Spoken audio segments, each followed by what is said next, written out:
Good evening, ladies and gentlemen, and welcome to round 4 of the um, Lucas Oil's Cup Championship.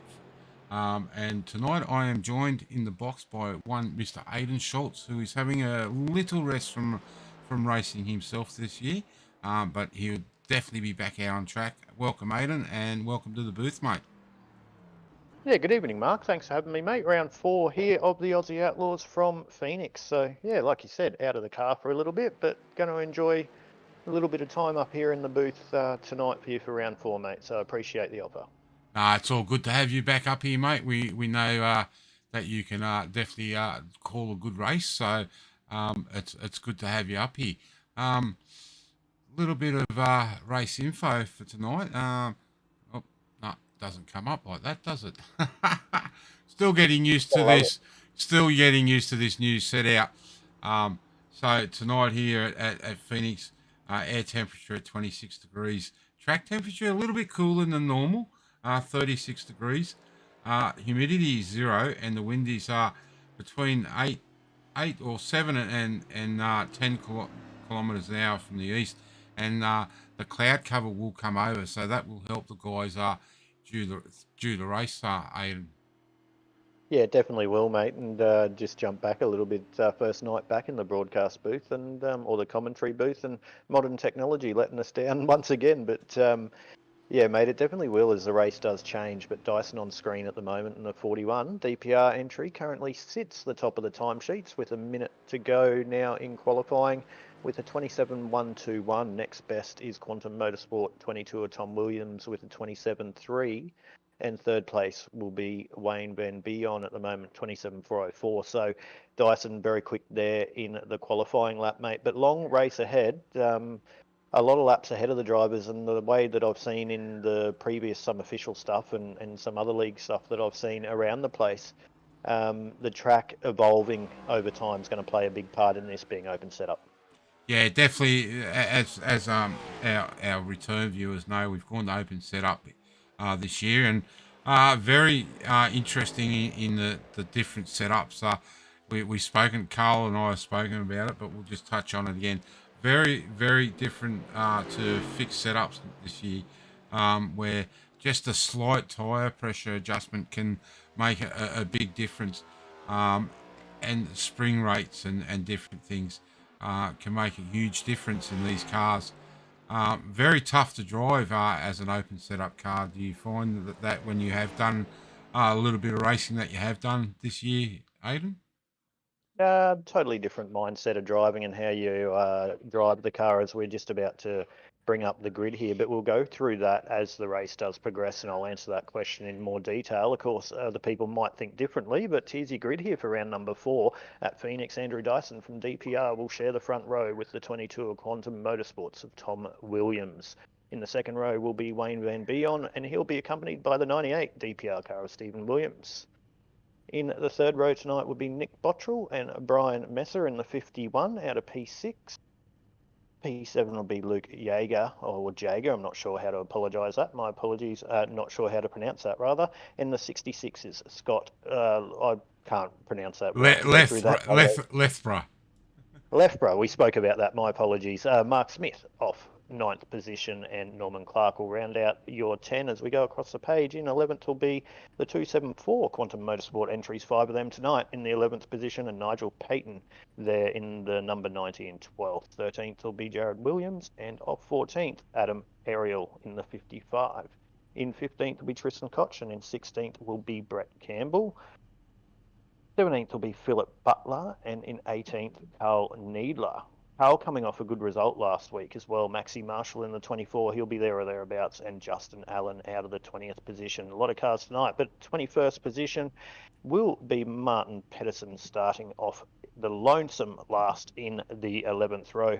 But long race here, mate. Andrew Dyson off the pole. He had a good round last week, and the last 2 rounds have actually been won by DPR entries. So no different to see Dyson at the front, but as I keep alluding to, a long way to go and a lot of people to look out for. Yeah, definitely. Missing a few drivers tonight. There's no one here from SRM tonight, which is a shame because they're normally pretty strong here. Who else are we missing? No Neil Pearson tonight. He's taking a night off. and no Ryan Jones out there tonight. Jamie Nankervis is away on a little bit of a cruise, so I'm quite sure he's probably sitting back on the boat there or on the ship having a look-see to see what actually happens. And no second car for the Lucas Oil. Paul's got something on at his shop and at Outlaw Slot Cars, so make sure you get down and you check them out if you're in Melbourne for a miniature world racing.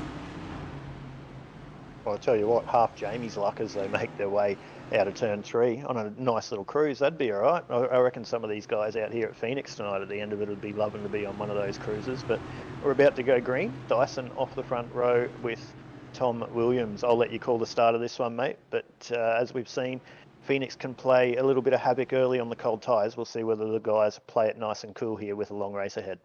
Yeah, they should. You'll see. We're just on starting cam, waiting for the cars to come in picture. That's a long way down, and here they come. Dyson has the jump. He gets a great jump, and he's away. We might just be quiet, like Carl says, and watch these guys go around this for the first lap.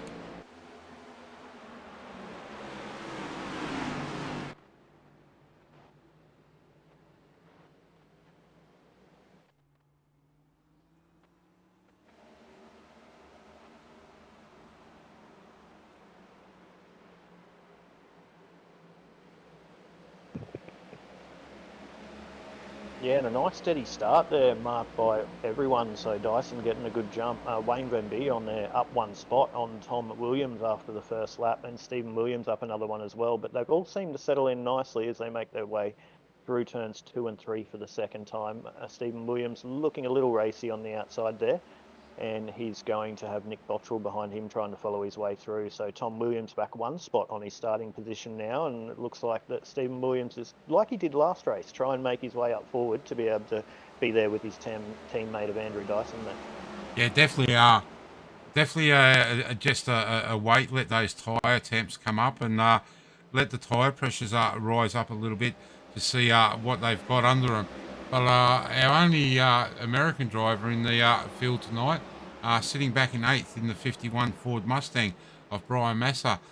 Good to see him out there having a run tonight. Also there with Mark Smith in 6th. So the lone Lucas Oil car there tonight. So yeah, we spoke to Mark real briefly before we went live, and he's going to be running Lone Soldier tonight there. So he'll be by himself. We might actually have the pleasure of chatting to him if we do go under caution at some point tonight, and be able to chat to one of the drivers while they are mid-race. But Mark Smith at the moment in 6th position, so he's had a good start. It's pretty status quo at the moment too. Andrew Dyson just slowly eking out that gap over the number 3 Wayne Bee on there, and Van Bee on rather in second. Nick Bottrell's the mover early in this race. We're only lap 5, but he's now up into 3rd, and he's all over the back of Wayne, so he's looking to make his way forward early in this one, mate. yeah, definitely a member of the VRV Sports race team. Those boys, most of them have come across from road racing, so it's good to see them out there and having a run on the ovals. Very quick guys, single pace, still learning the craft of oval. A lot of people think it's just get in the car and turn left. But on a track like this, you do tend to use your brakes just a little bit, drag them into that turn 1 and 2, which is now what used to be 3 and 4. So very confusing for us. It's the 3rd year, and we're still trying to get used to calling the different corners on this track, Aidan.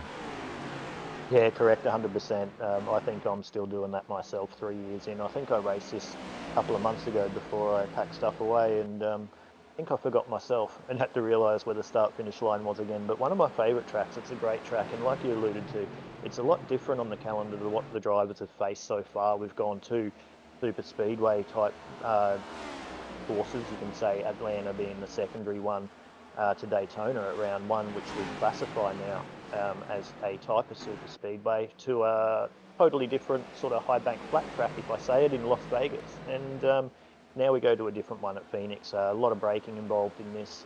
Tyre wears or tyre degradation is going to be a big factor as well. Well, it heats up during the first part of the race, it'll be about keeping the tyre on, but then the track will evolve and change as it cools down. I suspect this will go into night time.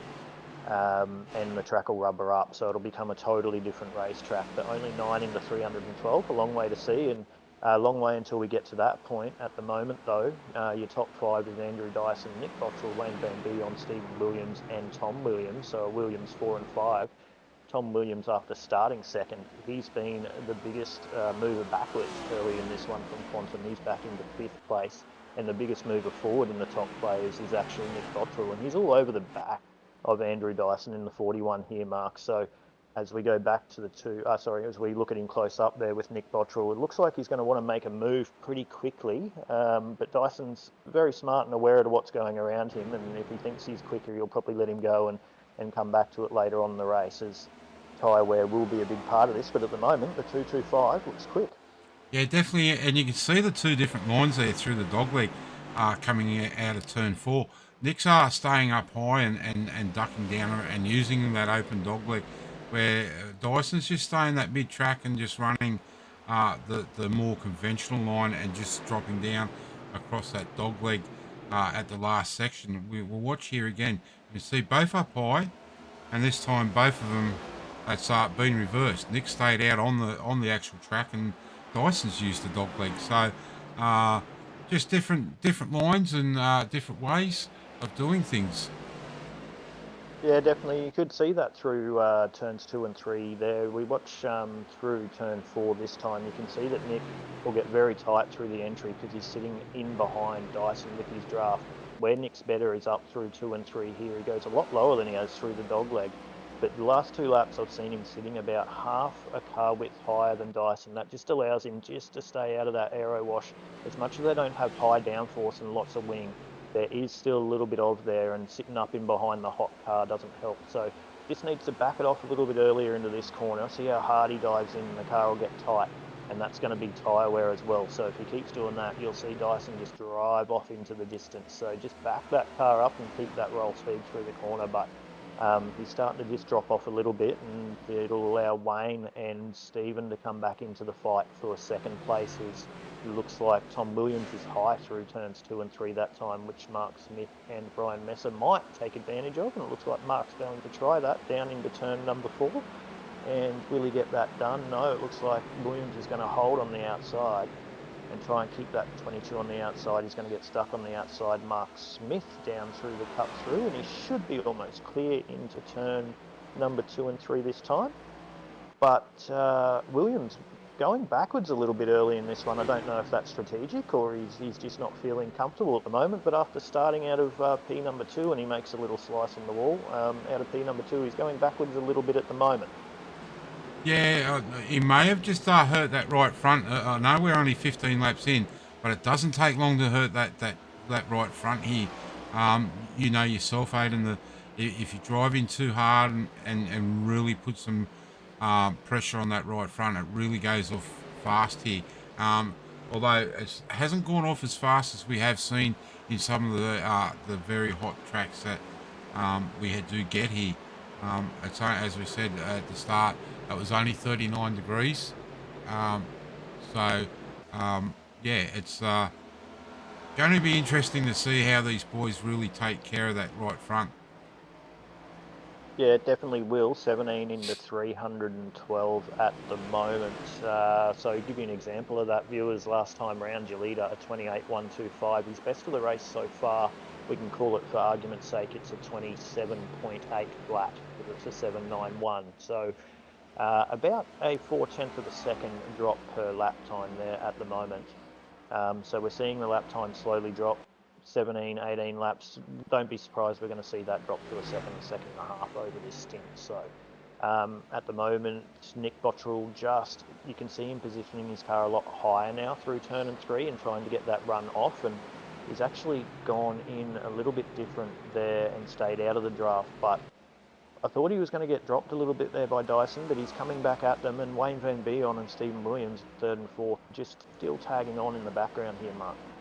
Yeah, Stephen Williams is one of the most capped Australian New Zealand oval track drivers. I think he's actually brought up probably now close with running Anscar. He's definitely got over 500 starts in the Anscar League that races on a Thursday night, and he's probably getting up close to 150, 200 with the Saturday Night League here at Aussie Outlaws. So very experienced man. You can never ever count him out from any of the races that he's in, especially if the four DPR cars are together in a race. You've got to be worried. Well, I know I'm worried when I'm in a race and the four of them are there together and they get teamed up because they really work well together. Yeah, they do, and there's a reason they're a formidable force on the oval scene, and they definitely are in the road scene as well. So there's a reason for that, and that's why we see them at the front. But you're right, Stephen Williams, very, very experienced. Not to take anything away from your leader, Andrew Dyson. There's not much he hasn't won through the oval leagues that we've participated in or been a part of the broadcast team. So let's not take anything away from Andrew Dyson. His teammate coming off the win last week, I think it was Pearson, who's not here tonight. But what I do want to mention as we just watch this battle for the lead is tonight is a night where you mentioned SRM aren't here tonight. You know, there's 3, 4, 5 drivers depending the night. Jamie Nankervis, who's up inside the top 5, and as Bottrell just has a big slap against the wall, that's not going to help the double 2-5. But Jamie Nankervis not here tonight, and a couple of other people. This is an opportunity for most of this field to bag a big lot of points going into round number 5 and get a jump, because outside of the top 3 that have sort of got, or top 3 or 4 that have sort of got about a 20-point jump on the field, albeit only round 3 and round 4 tonight. It's very congested there for the mid top 5 down to the top 10, and we go caution, mate, 23 of 312. So we'll go back and have a look at what happened there. Not sure who was involved in that, mate, as you just called out that in my ear. I'm just trying to go back live here. It looks like it was Justin Allen. Let's go back and Philip Butler looks like he's been involved. Yep, the 067, the Quantum Motorsports entry of Philip Butler. He's not going to be happy with that, knowing Phil. Hopefully that's not too bad and he can get his repairs done and out there. That's the number 6.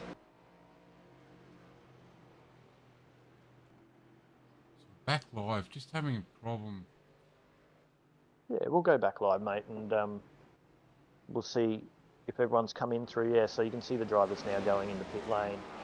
This is after the fact. Oh. I know this is. Okay.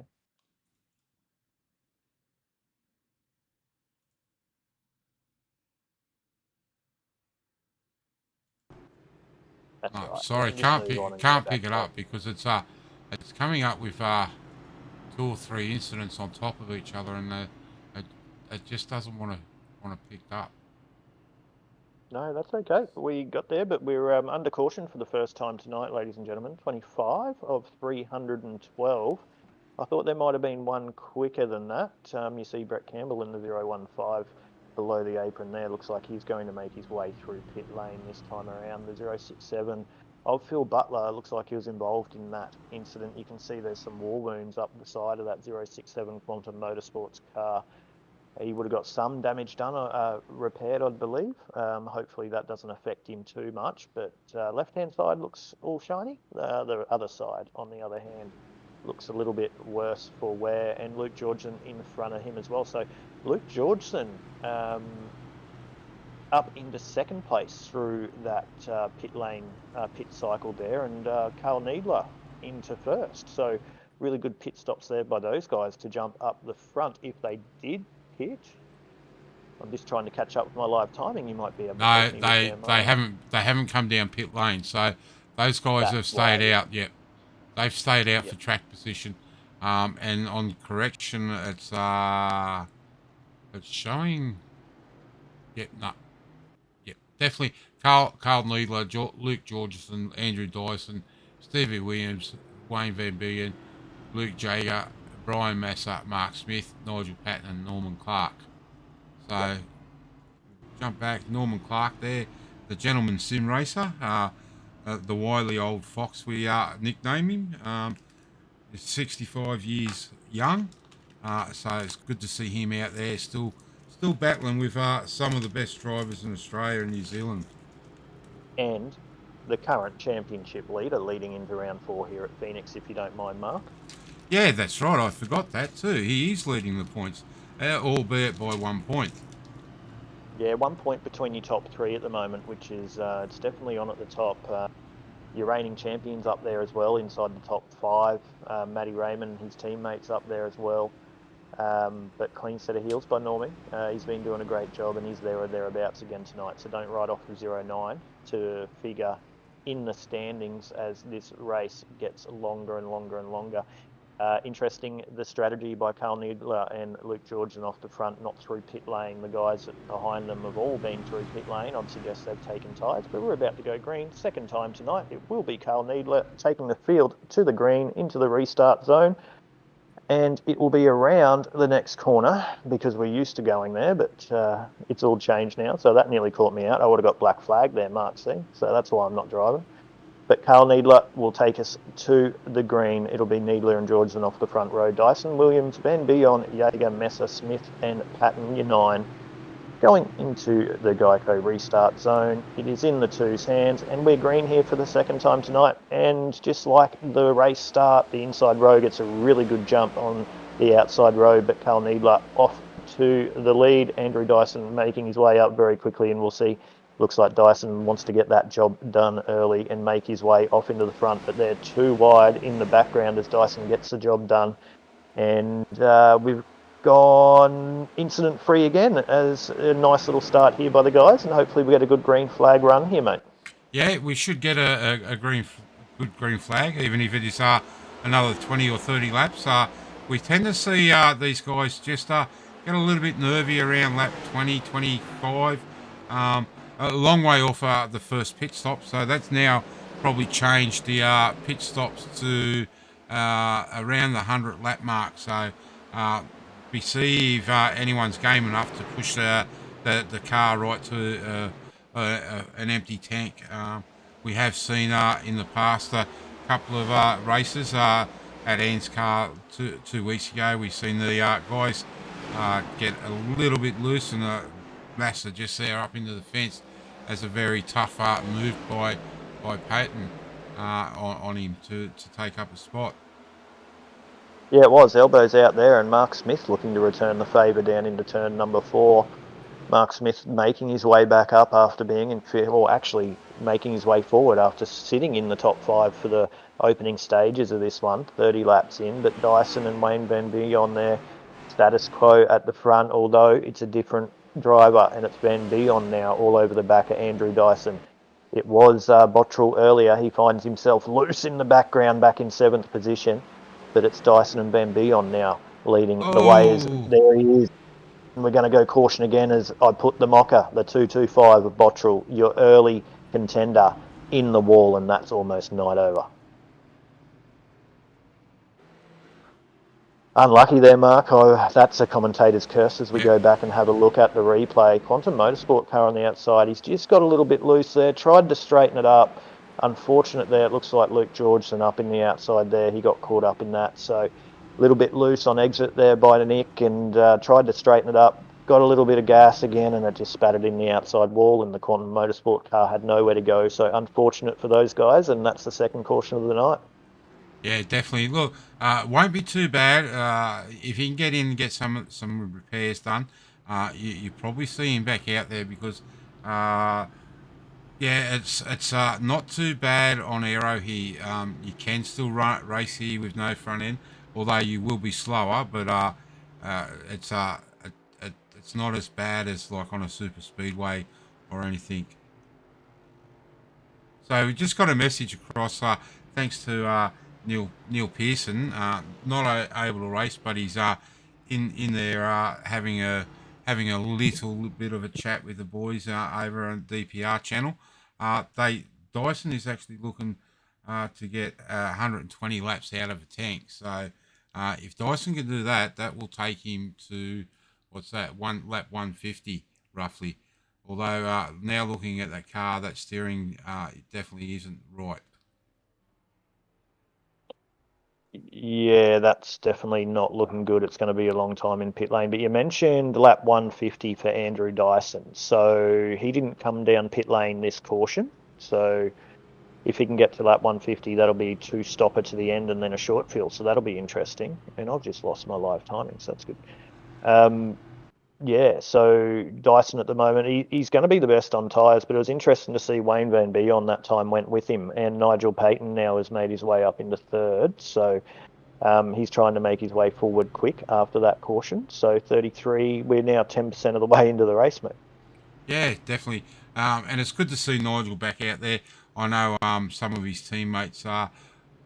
Greg Spencer, he's actually registered, but unfortunately, being a Saturday night, real life comes into play, and I know Greg is looking to get out here and do a few races with the Aussie Outlaws on a Saturday night. It's good to see the Pinnacle car back out there, supported by Witcher Electrical. Um, so it's really good to see some of these guys out. We spoke briefly about Maxi Marshall in that bright yellow car, number 24 there. Another man that doesn't do a lot of racing, but he's been able to get out to the last 3 rounds, and last round he didn't have the best, but he's still up there in the points and just getting around and doing the job. Yeah, exactly, mate. Inside the top 10 there, he'll be there or thereabouts. He was the first couple of rounds, but a bit of misfortune or bad luck, as you can call it. So he'll be looking to rectify that. But long year to go. Still another 30-odd rounds. So we're about to go green again. Third time tonight, so 2 cautions in the first 35 laps. Your pole sitter Andrew Dyson, the 41 off the pole, and Wayne Van Beon out of second. So, Mark, will we see them bolt away in front of the field? Brian Messer would have had a chance in the 51 on the outside of the second row there to repair a little bit of damage from him having a little altercation with the wall earlier, and obviously Nigel Patton there in the 90 on the inside of the second row. Luke Yeager and Williams. Williams is back. Tom Williams back up into the 6th position from Quantum Motorsports. So after starting on the outside of the front row, he's back up to 6th, and the 55 there of Adam Ariel making his way up. But we're green again, and that inside row has got the jump, and Andrew Dyson's going to lead the field again into turn 2 and 3 here, Mark, and looks like they're going to play nicely again. Yeah, it definitely looks nice. Patton's been able to get a nice runner and put himself up in the second.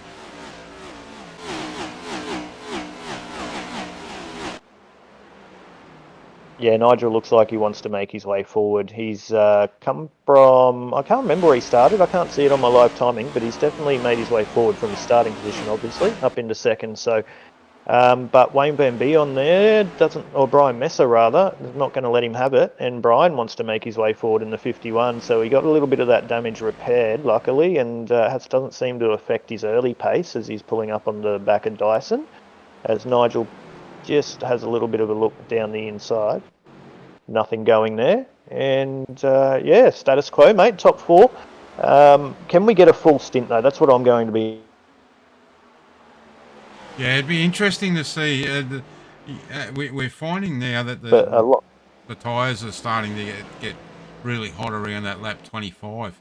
But unfortunately for Luke there, he just got mixed up in that little bit of a snap, and we've seen these cars do that a fair bit. Just talking about Brian Massa in the as Nigel now takes over second place again. Brian missed the 500s because he is in America, and it's stupid o'clock over there in the morning. And I really appreciate these Americans coming out and racing with us. And he missed the second round, and then the third round he got mixed up in an incident early as he touches the wall, and that's seen his race over. This is a great battle between Massa and Payton, Aiden, really changing positions every lap. Yeah, I don't know if you can hear me properly, mate, because at my end it seems to be stuttery. So if you can hear me, just get I said anything. But yeah, it's definitely a good race. Brian up into second. Nigel didn't want him to have it, so he got the job done back up into second. Looks like Nigel's ranging up on the back of Andrew Dyson again, and allowing your fourth place of Wayne Van Beyond still hold on to the lead group, but the top four getting away like we've seen in the first couple of stints, and then a little bit of gap to fifth and the rest. But long way to go, 41 into 312, and we've got a move now for third position. Wayne Van Beyond trying to go up the inside of... Sorry, I don't have the tower anymore, so or my live timing anymore. My apologies, that went up the inside of Brian Messer.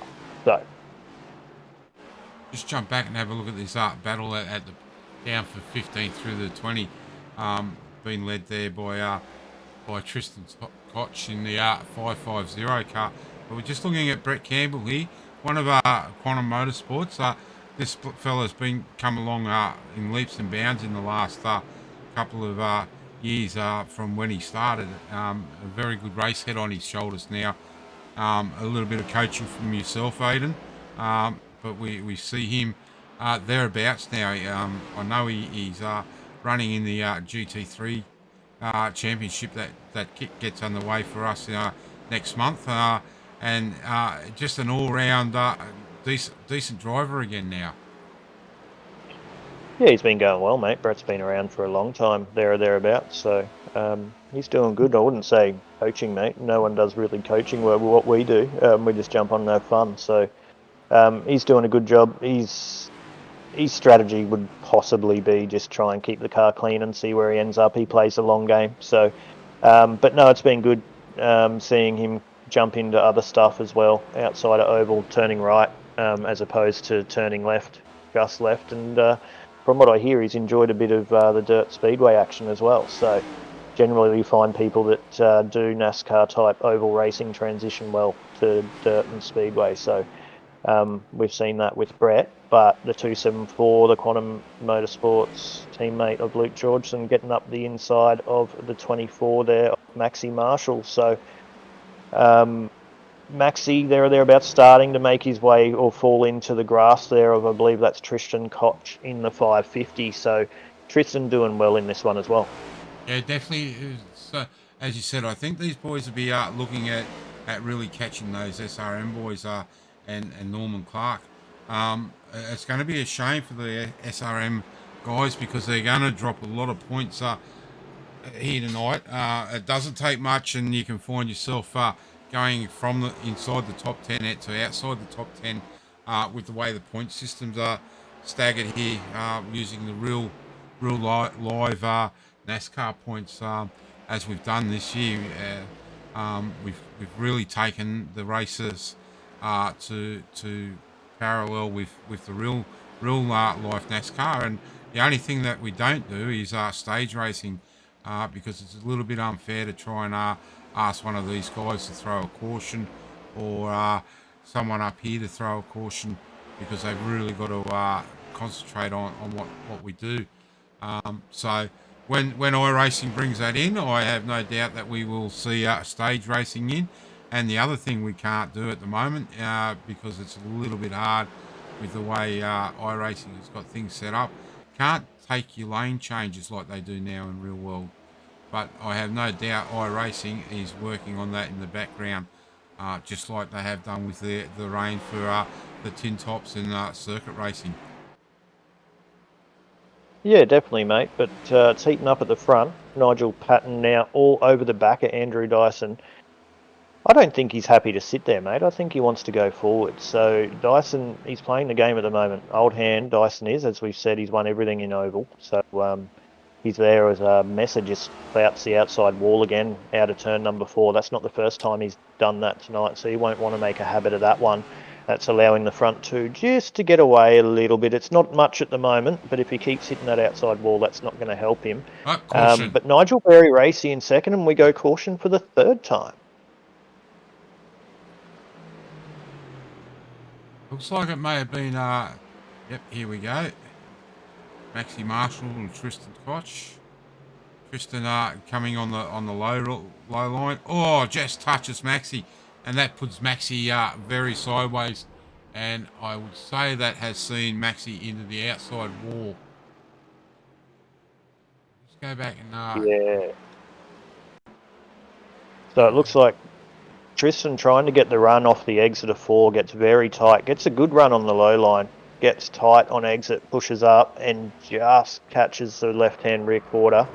And from then on, the 24s are Oh, passing out. Big damage to the front left of that car. and the rear left, mate. You can see there that tyre left rear has been pushed forward. So I would say that is going to be night over for Maxi. Well, he's had to tow back. It didn't look like he could make it under his own steam. So there's a couple of minutes before he finds out what damage. So at best, he's going to go a couple of laps down. But your leader's in pit lane, Andrew Dyson, lap 51 of 312. He'll take full tank of fuel. And I would suggest tyres. I'm not seeing him go up at the moment. So this, just a top up there for the 41. So no tyres. He seems to feel happy at the moment at the front and the pace that he's going. You'll be able to tell me, Mark, how many sets have they got over the wall tonight? Eight sets, mate. Starting plus 7. Yeah, cool. So tyres aren't going to be an issue as long as we don't continue to go caution and people throw tyres at it. But the 44 now coming down pit lane, out of the lead, and Williams in as well, and half the other field following. 4 drivers following. So that will be the caution flag pit stop transition done when they come out, and it will be actually Mark Smith and Luke Georgeson to lead the way off the green flag when we go green flag again.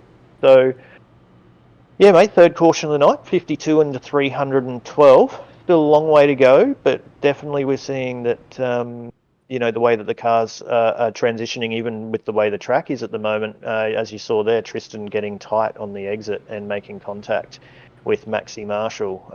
We're seeing a few little incidents like that, even this early, 53 laps in. Yeah, unfortunately, the review committee will have a look at that later, and I think Tristan may be looking at a little bit of a penalty there, but we'll have to wait and see what they decide, whether it's a racing incident or he will be slapped on the wrist for that one. But Smith and Georgeson and Williams have not been down pit lane. As I say that, Williams clocks over, and he has been Jarrett Williams there in the 96 Valve Esports. So those 3 have stayed out on this caution. Everyone else has been in. Very if I can learn to vocabulate. See, I can say that. It's going to be very interesting, Mark, with the strategy. We did see on the last caution the likes of Luke. I'm not sure if it was Mark by memory, but Luke stayed out. And another driver did. I can't recall who it was, but we're seeing the same again by Luke, and also now Mark Smith taking that option as well, along with the 96 Valve Esports of Jared Williams. So interesting strategy there. Dyson did pit, obviously the leader going into this caution, and he'll be quick early on this restart, as will Van Beon. Got left by there, I can't pronounce it, I'll get it by the end of the night, and Nigel Patton back a couple of spots after going through the caution pit stops. But we reset again, 54 into 312, a long way to go, ladies and gentlemen, here for round number 4 of the Aussie Outlaws from Phoenix. Mark Smith will take us to the green again, the 274 of Luke Georgeson on the outside of the second row. Williams and Dyson, different Williams off the second row with Dyson. And Beon left your 6, and big jump. We're seeing a big jump on that inside line by everyone that's taken the start or the restart, and we see no difference. Mark Smith, a big jump over Andrew Dyson, who consolidates into second, but we're 2 or 3 wide in behind them. We're going to go 3 wide through turns 2 and 3. Luke Georgeson on the outside does very well to keep the car off the outside wall there, and he's going to sacrifice 2 or 3 spots. Oh, no, he's not. He's nearly going to get collected, and we nearly saw the same accident as we just witnessed with Tristan Koch, but they're racing for sheep stations here through 4th, 5th, 6th, 7th and 8th at the moment. This second lap back to green. It looks like that Scott has got the job done on Luke Georgeson. They start to settle down now. So the 274 back to 4th, and Wayne Van Beon and Nigel Patton settle into 5th and 6th. Tom Williams, the second place starter, is making his way up as well after a bit of an up and down start, but he brings himself back up into the mix in 7th, and he's having a nice little battle here with Brian Messer, Nigel Payton, and in the background as well is Adam Ariel, I believe. And he's got the lap car there in between him as well. So it's all settled down now at the front, mate. 57 into 312, but Mark Smith with a nice little jump, and that's half a second lead over Andrew Dyson, your early leader of this race. Yeah, that's good for Mark. He'll just settle down now, try and consolidate that lead.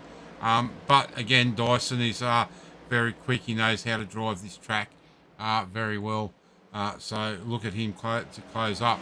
In the background, we can see Scott Lethborough and Nigel Patton having a battle for second. And then we've got a whole gaggle of cars for the minor positions from from 5th back to about 9th. It's a real battle there. Yeah, it is a battle. Nigel Payton trying to make his way forward. He has done so he gets the job done now on Scott in the 66. So he's showing the pace he had early on, and he's up into 3rd place. But yeah, definitely the battle for the minors, 4th, 5th, 6th, 7th, 8th. Down to Tom Williams, you can see in the background there in the Quantum car. Adam Ariel in 9th and Tristan Koch just off the back of this leading group there. You can see Stephen Williams in the green car getting around the outside of them. But the top 3 just slowly eking out on this battle of 4th and 5th between Scott Lethborough and Brian Messer. Did I get closer to pronouncing it that time, mate? Yeah, you did. The top 3 have definitely checked out. Mark Smith still got nearly a second gap over Dyson, and then just another very close between Payton and Dyson, resuming their battle for second this time round. And Mark will want to be seeing this battle go on in his mirrors, because it's going to be interesting. Mark will just put his head down and try and drive away from these two while they battle. It's typical. You always like seeing battles in the rearview mirror. And again, we can see 2 very different lines there through that open dogleg. Yeah, you're exactly right. Mark would be loving what he's seeing in the rear vision mirror at the moment. And we can see Brian Messer wanting to get a part of this as well. All open track in front of Mark Smith at the moment. He can run his own line. He can pick his own braking points and turn in points and really manage his car without the pressure of someone breathing down their neck, as Dyson has Nigel all over the back of him. So that's not the luxury that the 41 DPR car has at the moment, albeit only 63 now into 312. But Mark Smith nearly extending that gap. He just has now. It's just cracked over the 1 second mark on the 41 of Dyson, getting very close to the outside wall there out of turn number 3. And this battle for 2nd, 3rd and 4th has really tightened up now. You can throw cigarette paper across them, as they say. And we're going to go 2 wide through the dog leg, and the 51 of Brian Messer, he wants to make his way forward, and he's going to try get that done down into turn number 2 and 3 under Nigel Payton. But all this is looking really good in the mirror of your race leader, the 07 of Mark Smith, after getting a blinding restart for the 3rd time tonight after 3 cautions. Yeah, definitely. And Brian's the only Ford Mustang up there in that top lead pack. The rest of them are Chevs 1, 2, and 3. Then we've got the Toyota of Scott Lethborough and Wayne Van Buyen back there in 6th place in another Mustang. We can see here Brian Messer really taking the battle to Payton, getting down below that line. He's got to be careful that he doesn't get too far under, because that's will be very slippery down there where there's no rubber, and even though marbles tend to go to the outside there, they do get some down on that fence line, so he's got to be very careful. Yeah, he does. And through that corner, if you do get the left-hand side of the car underneath the yellow, it transitions from tight to loose, and it's very easy to get loose off the corner.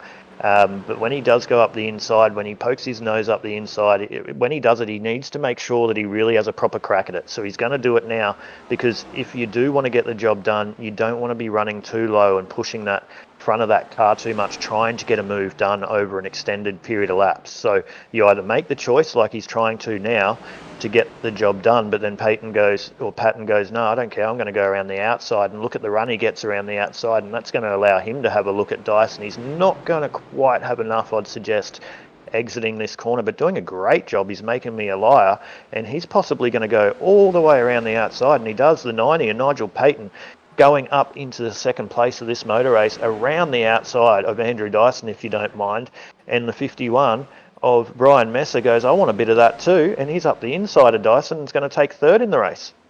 Yeah, I'm thinking Dyson's just letting them go. He knows what car he's got under him, so yeah, he's probably just sitting back and letting these guys run away, and we'll definitely see him look at closing that gap again very shortly. Just easing off, letting his tyres cool down, but Brian is definitely wanting to hang tough on that inside line, and that's allowed two of the VRV cars, esports cars, to get up. Unfortunately, one of them is Nick Bottrell, and he is 10 laps down in this race. So he's just got to be wary that he is racing guys against on the lead lap. Yeah, 100%. He's entitled to do so to an extent, but there are rules, as we know, so he'll be very wary of that. But he's doing an okay job, and NASCAR, a little bit of different rules to road racing in regards to adhering to blue flags, but they're all gentlemen out there, and he'll run his own race and try and get some championship points and do so and let people through. But Dyson back to fourth now. I believe he'd be fuel saving. Now, I know we've got Neil Pearson. Good evening to you, Neil, tuning in possibly on the broadcast. All I can see here, because he wouldn't drop that pace, that'd be fuel, trying to go one stop to the end possibly. Not sure if, no, 2 stops to the end, if we're only getting 100 and something laps. So possibly doing that, and he knows that if we go caution, he's got the car pace to be able to utilise to get back to the front. So that possibly could be the strategy at the moment, but that's my uneducated opinion. But Mark Smith, Patton, Messer, Dyson and Lefborough is your top 5. The gap now between your leader of Mark Smith and Nigel Patton has just decreased a little bit, or about halved in size over the last couple of laps, and it's down to half a second mark, and it's slowly and actually visibly on your screens getting smaller and smaller. The gap behind them is extending between Brian Messer and Nigel. So these two off in the front, but Nigel looking a little bit stronger through this phase of the stint. Yeah, he definitely seems to have the strongest Chev out of the two of them. I know that they probably be running very different setups. So you can see now definitely Patton is right up on the back of Smith. Just got to be careful and keep the car under him. And we've had a great green flag run at the moment. 22 laps on in this run, so it'd be interesting to see how long Mark can hold Patton off for. Yeah, I don't think it's going to be too much longer before we see a change in the lead of the race. The 90 looking a lot quicker through this phase of the race. He's just able, as you can see there, hold the car just a little bit tighter off the exit and carry that a little bit more corner speed. So onto entry there, he's able to just sit his car off to the right-hand side, and you can see he'll pull it down in behind, get on that gas just a little bit earlier and get a good run off the corner. This will set him up into the next one, or is he going to wait for the dog leg? He's going to have a little look. Nothing there. Mark Smith closes the door. So Mark Smith saves that one, but I think this is inevitable as Nigel's going to look down the inside again. He's not quite close enough. But this is where I say, if you want to get it done, dive in and get it done, or set it up over a couple of laps, because all you're going to do is ruin the front of your car or the front tyres. And you can see in the background, Brian Messer's going, keep doing this, boys, because I'll just slowly peg you back in the background. So they're still too wide, and they've done this for 2 laps now, so they won't want to do this for too much longer. Otherwise, we wouldn't be surprised if we see the 51 fight for the battle of the lead of this race very shortly. But it looks like he's finally got that done. It took him 3 laps, but we've got a change for the lead, and it is the 90 Pinnacle Esports of Nigel Patton over Mark Smith. Yeah, great run, great way to stick it out tough. Now we'll just see if Nigel can actually gap him. Now we've already seen Nigel, and now that he's out in the lead, take a half a second gap over Smith. So that car, that Chevrolet of the Witcher electrical supported car, very, very quick. Yeah, very quick through this section of the stint, as I've alluded to on 2 occasions so far. Brian Messer in third, you can see behind Mark as well. His car's starting to come into the window, it looks like, as well, as he slowly catches the back of the 07. Last time around 28.649 as opposed to a 28.327 for Brian Messer, so 3/10 taken out of Mark Smith in second place to third place Brian Messer last time around. We'll just keep an eye on it as they make their way through turn 2 and 3. You can see the gap visibly closing. We'll tell you what the actual number is as they make their way down into turn number 4. They'll start lap 80 at 3:12, but the gap between third and fourth off turn number 4 has gone from down 0.3 of a second to now we are... Well, it's under a tenth, but last time around a 28.535 as opposed to a 28.325. So another 2/10 taken out of Mark Smith by Brian Messer. And now it's just visible, and it'll be a couple of laps, and we'll see Mark Smith, I'd suggest, go back to third place. And the next one on the list to try and get in front of the 07 of Mark Smith will be Andrew Dyson, as he's holding on to fourth place and slowly making his way back towards the front again. Yeah, Dyson, I figured that's what Dyson was doing, just hanging back. But Patton's now cleared out, and the battle is with these guys here.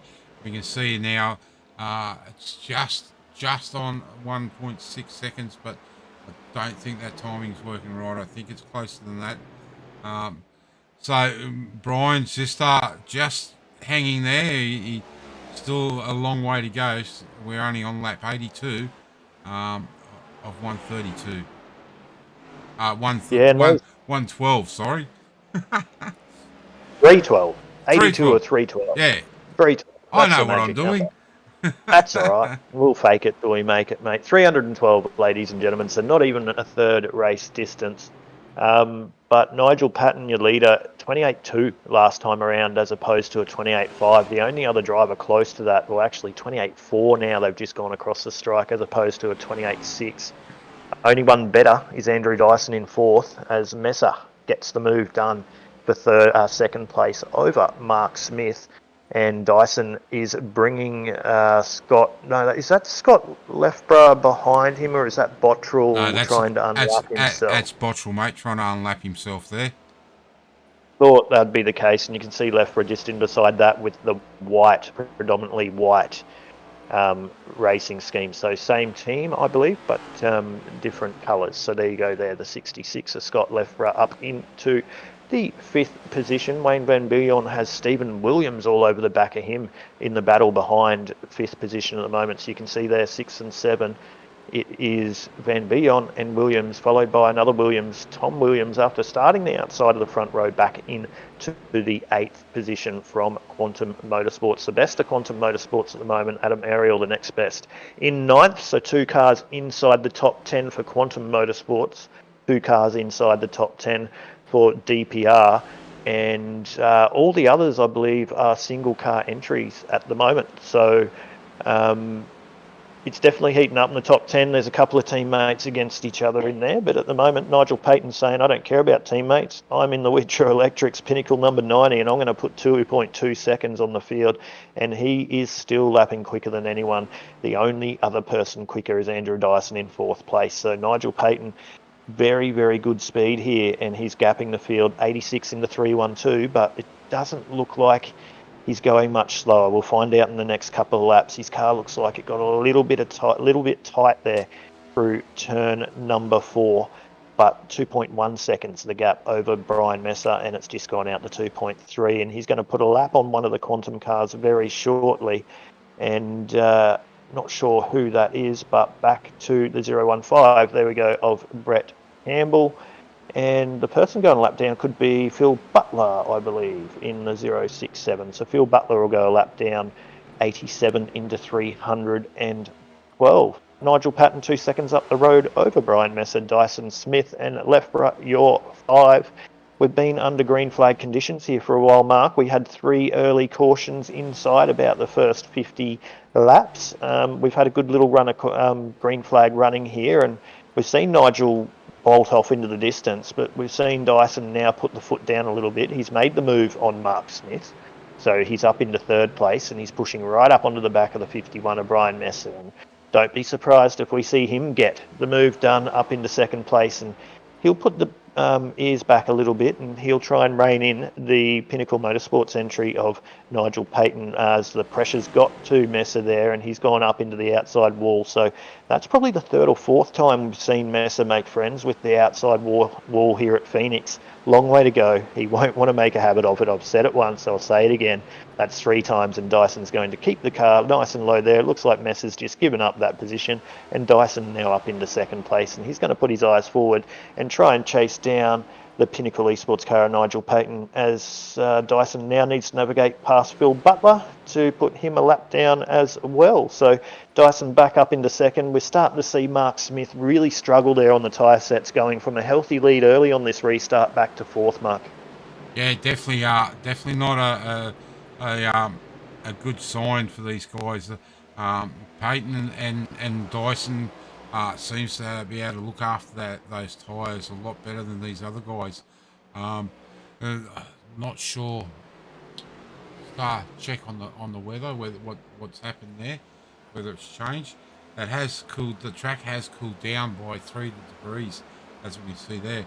It was at 36 degrees. It's now dropped down to 33. That'll be the shadows now starting to come across the track and just taking the heat out of just that fraction.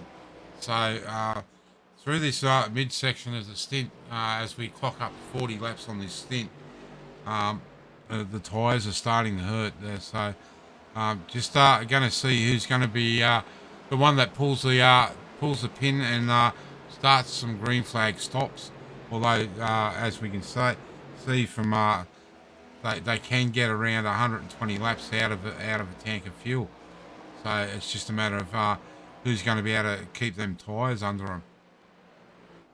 Yeah, exactly. They're going to run the fuel out as long as they possibly can, I would suggest. You're looking at a lap time difference at the moment to what they ran on a full tank, new tyres, 27.5 or 27 mids, somewhere around there, to currently lapping in the 28 mids to 28.7s. Some even Scott last time around back in 6th, 7th position rather, as we caution again for the 4th time. So as I was going on then, we've gone caution. I totally missed that one, Mark. It looks like Scott Lethborough has had every a bit time I talk about him. We're just on the replay here. We'll see what actually happened. Looks like he's trying to make a move on the lap car there of Phil Butler. Up the inside he goes. Phil just stays on the outside line, doing nothing real wrong there. Off the gas, you can see. Oh. I'm not game. I'm not going to game to call that one. I actually think that may have been a net code between that VRV's car and the Quantum Motorsport car. Yeah, unfortunate incident for both drivers nonetheless. No towing, thank God, for either. That could have been a lot worse than what it was, Mark. So they pretty much got away with that scot-free, apart from a little bit of a trip down pit lane. This is going to prompt the leaders in, and we see that. Andrew Dyson, he's taken some new boots there in the 41. So he'll be feeling a lot better. Everyone will take some new boots here after a decent run there on the last set. 4th caution, the 41 will come out in the lead, and he resumes the lead of the motor race when we go back to green. Messer up into 2nd, Mark Smith and Nigel Patton.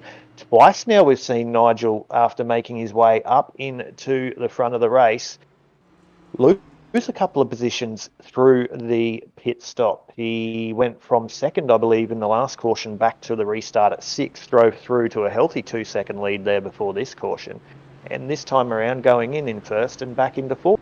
So unfortunate there for Nigel, but we've shown that he's got some pace, and you know what that means. It's going to make some great viewing for us, rather, as Dyson now gets... No, he's not getting a wave around. I don't know what he's doing there.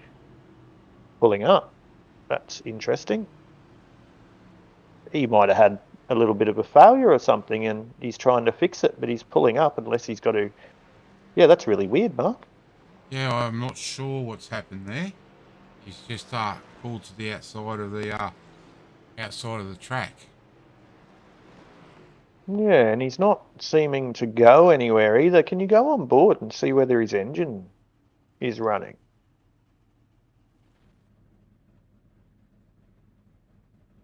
No. Oh, yeah, 1975 RPM. Yeah, don't know what's going on there.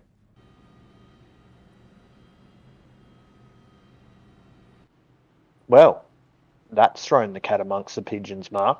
Brian Messer will be taking us to the green this time around over Mark Smith. You Yep. still stationary on the outside of the track. So that's very, very odd there, mate. We'll dig into that if you're watching, ladies and gentlemen, with what has happened to your leader, the 41 of Andrew Dyson. Not sure if Pearso's still watching the broadcast as he's off again. So he's got himself going. Not sure if he's able to pass the pace car, is he? Yeah, And go again. He is. Yeah.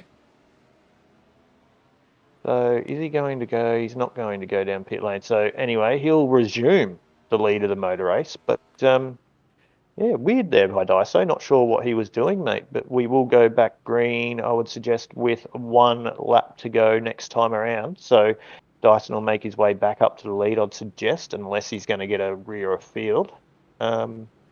So we'll wait and see, mate. 97, nearly third race distance, 312 laps tonight.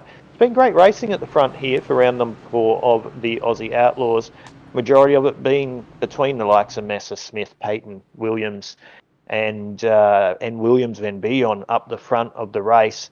Have a look at who has made it inside the top 5.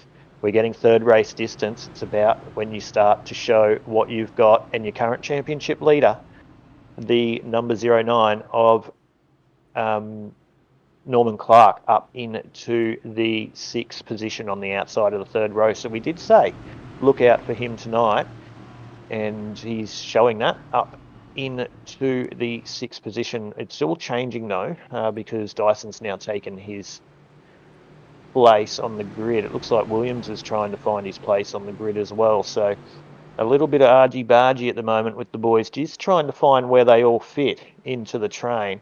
Looks like they've got that done now. So Dyson and Messer off the front row. 5th restart, or 5th start of the night, 4th caution. 1 start, 4th restart. Dyson will take us to the green inside the restart zone, and the inside row once again gets a good jump on the inside. Dyson will take the lead. Messer gets a good jump as well, and Smith and Payton in 4th. But we're green again. Everyone nice and status quo, too wide through turn 2 and 3. Stephen Williams looking very racy on this restart, and he's got up the inside of Nigel Payton, who started in the 4th position, so back 1 position, and the DPR car, Stephen Williams, he found himself back in the field just 30 or 40 laps ago, but here he is again, mate. We spoke about him, I think, 50, 60 laps ago, being up the front, and he's found himself up there again past Nigel Payton and on the back of Mark Smith, just outside of your podium positions. Yeah, definitely, and we know that those DPR cars are strong. I really don't know what happened there with Dyson. I'm just hoping that no one's ended up with a black flag out of it, because we can't do anything about it if anyone has. But that lead group of five cars now have got a little bit of a gap over the rest of the field, or 6 cars I should say. Back in 7th we've got Norman Clark, the gentleman sim racer, as we've said before.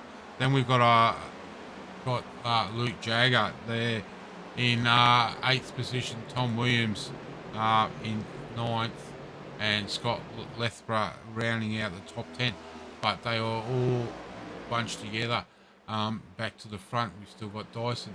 I'll tell you what, Aidan, we've done pretty well. We've only lost that 1 car, Maxi Marshall, out of the race. He's taken the car behind the fence. So we've still got 19 cars in the race, and 13 on the lead lap. Tristan Scotch is the first car lap down. Yeah, exactly, mate. Albeit Jared Williams 24 laps down now, but he's still out there salvaging some points. So you're right, Tristan Koch 14th in the race so far. First car of a lap down. These top five now at the front, though. Clean set of heels. Dyson, Smith, Messer, Williams and Patton, the top five that you've sort of seen hanging around at the front for the first 100. It hasn't changed here once again on this restart. And Mark Smith looking racy again. He was very racy at the start of that last restart. We saw him get out to about of a 2-second lead at the front of the likes of Dyson. We did see the 41 of Dyson drop back as far as 5th place in the last green flag stint and then make his way up into second and was chasing down your leader, who eventually was Nigel Patton, who's sitting back there in 5th at the moment. He had really good long run pace, but Dyson was catching him. So what strategies these guys have through this section of the race is going to be interesting as it plays out. On the outside there, Messer really holding tight in the 51. It looks like they're wanting to race for positions at the moment, staying too wide for that second and third place, pulling right up onto the back of Dyson.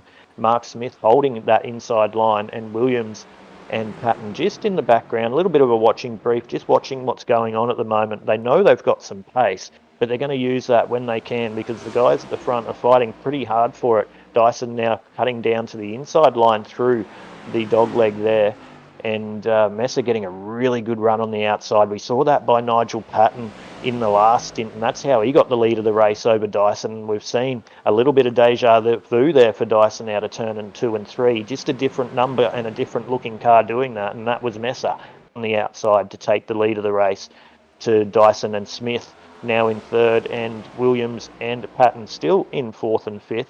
Wayne Van Bion just holding on to the back of this lead group in 6th place, and you can see him there. And Luke Jaeger is lingering there in 7th place as well. Nice little gap there to, there you go, Luke Jaeger in the 44, and Scott Lefborough there in 8th position. And back to the lead as my screen decides to play silly buggers on me again. But the 51 leading the way. Looks like Dyson's not letting him get away as quick as he did Nigel in the last stint. So does Dyson think he sort of backed off and showed a little bit too much caution in that last green flag run?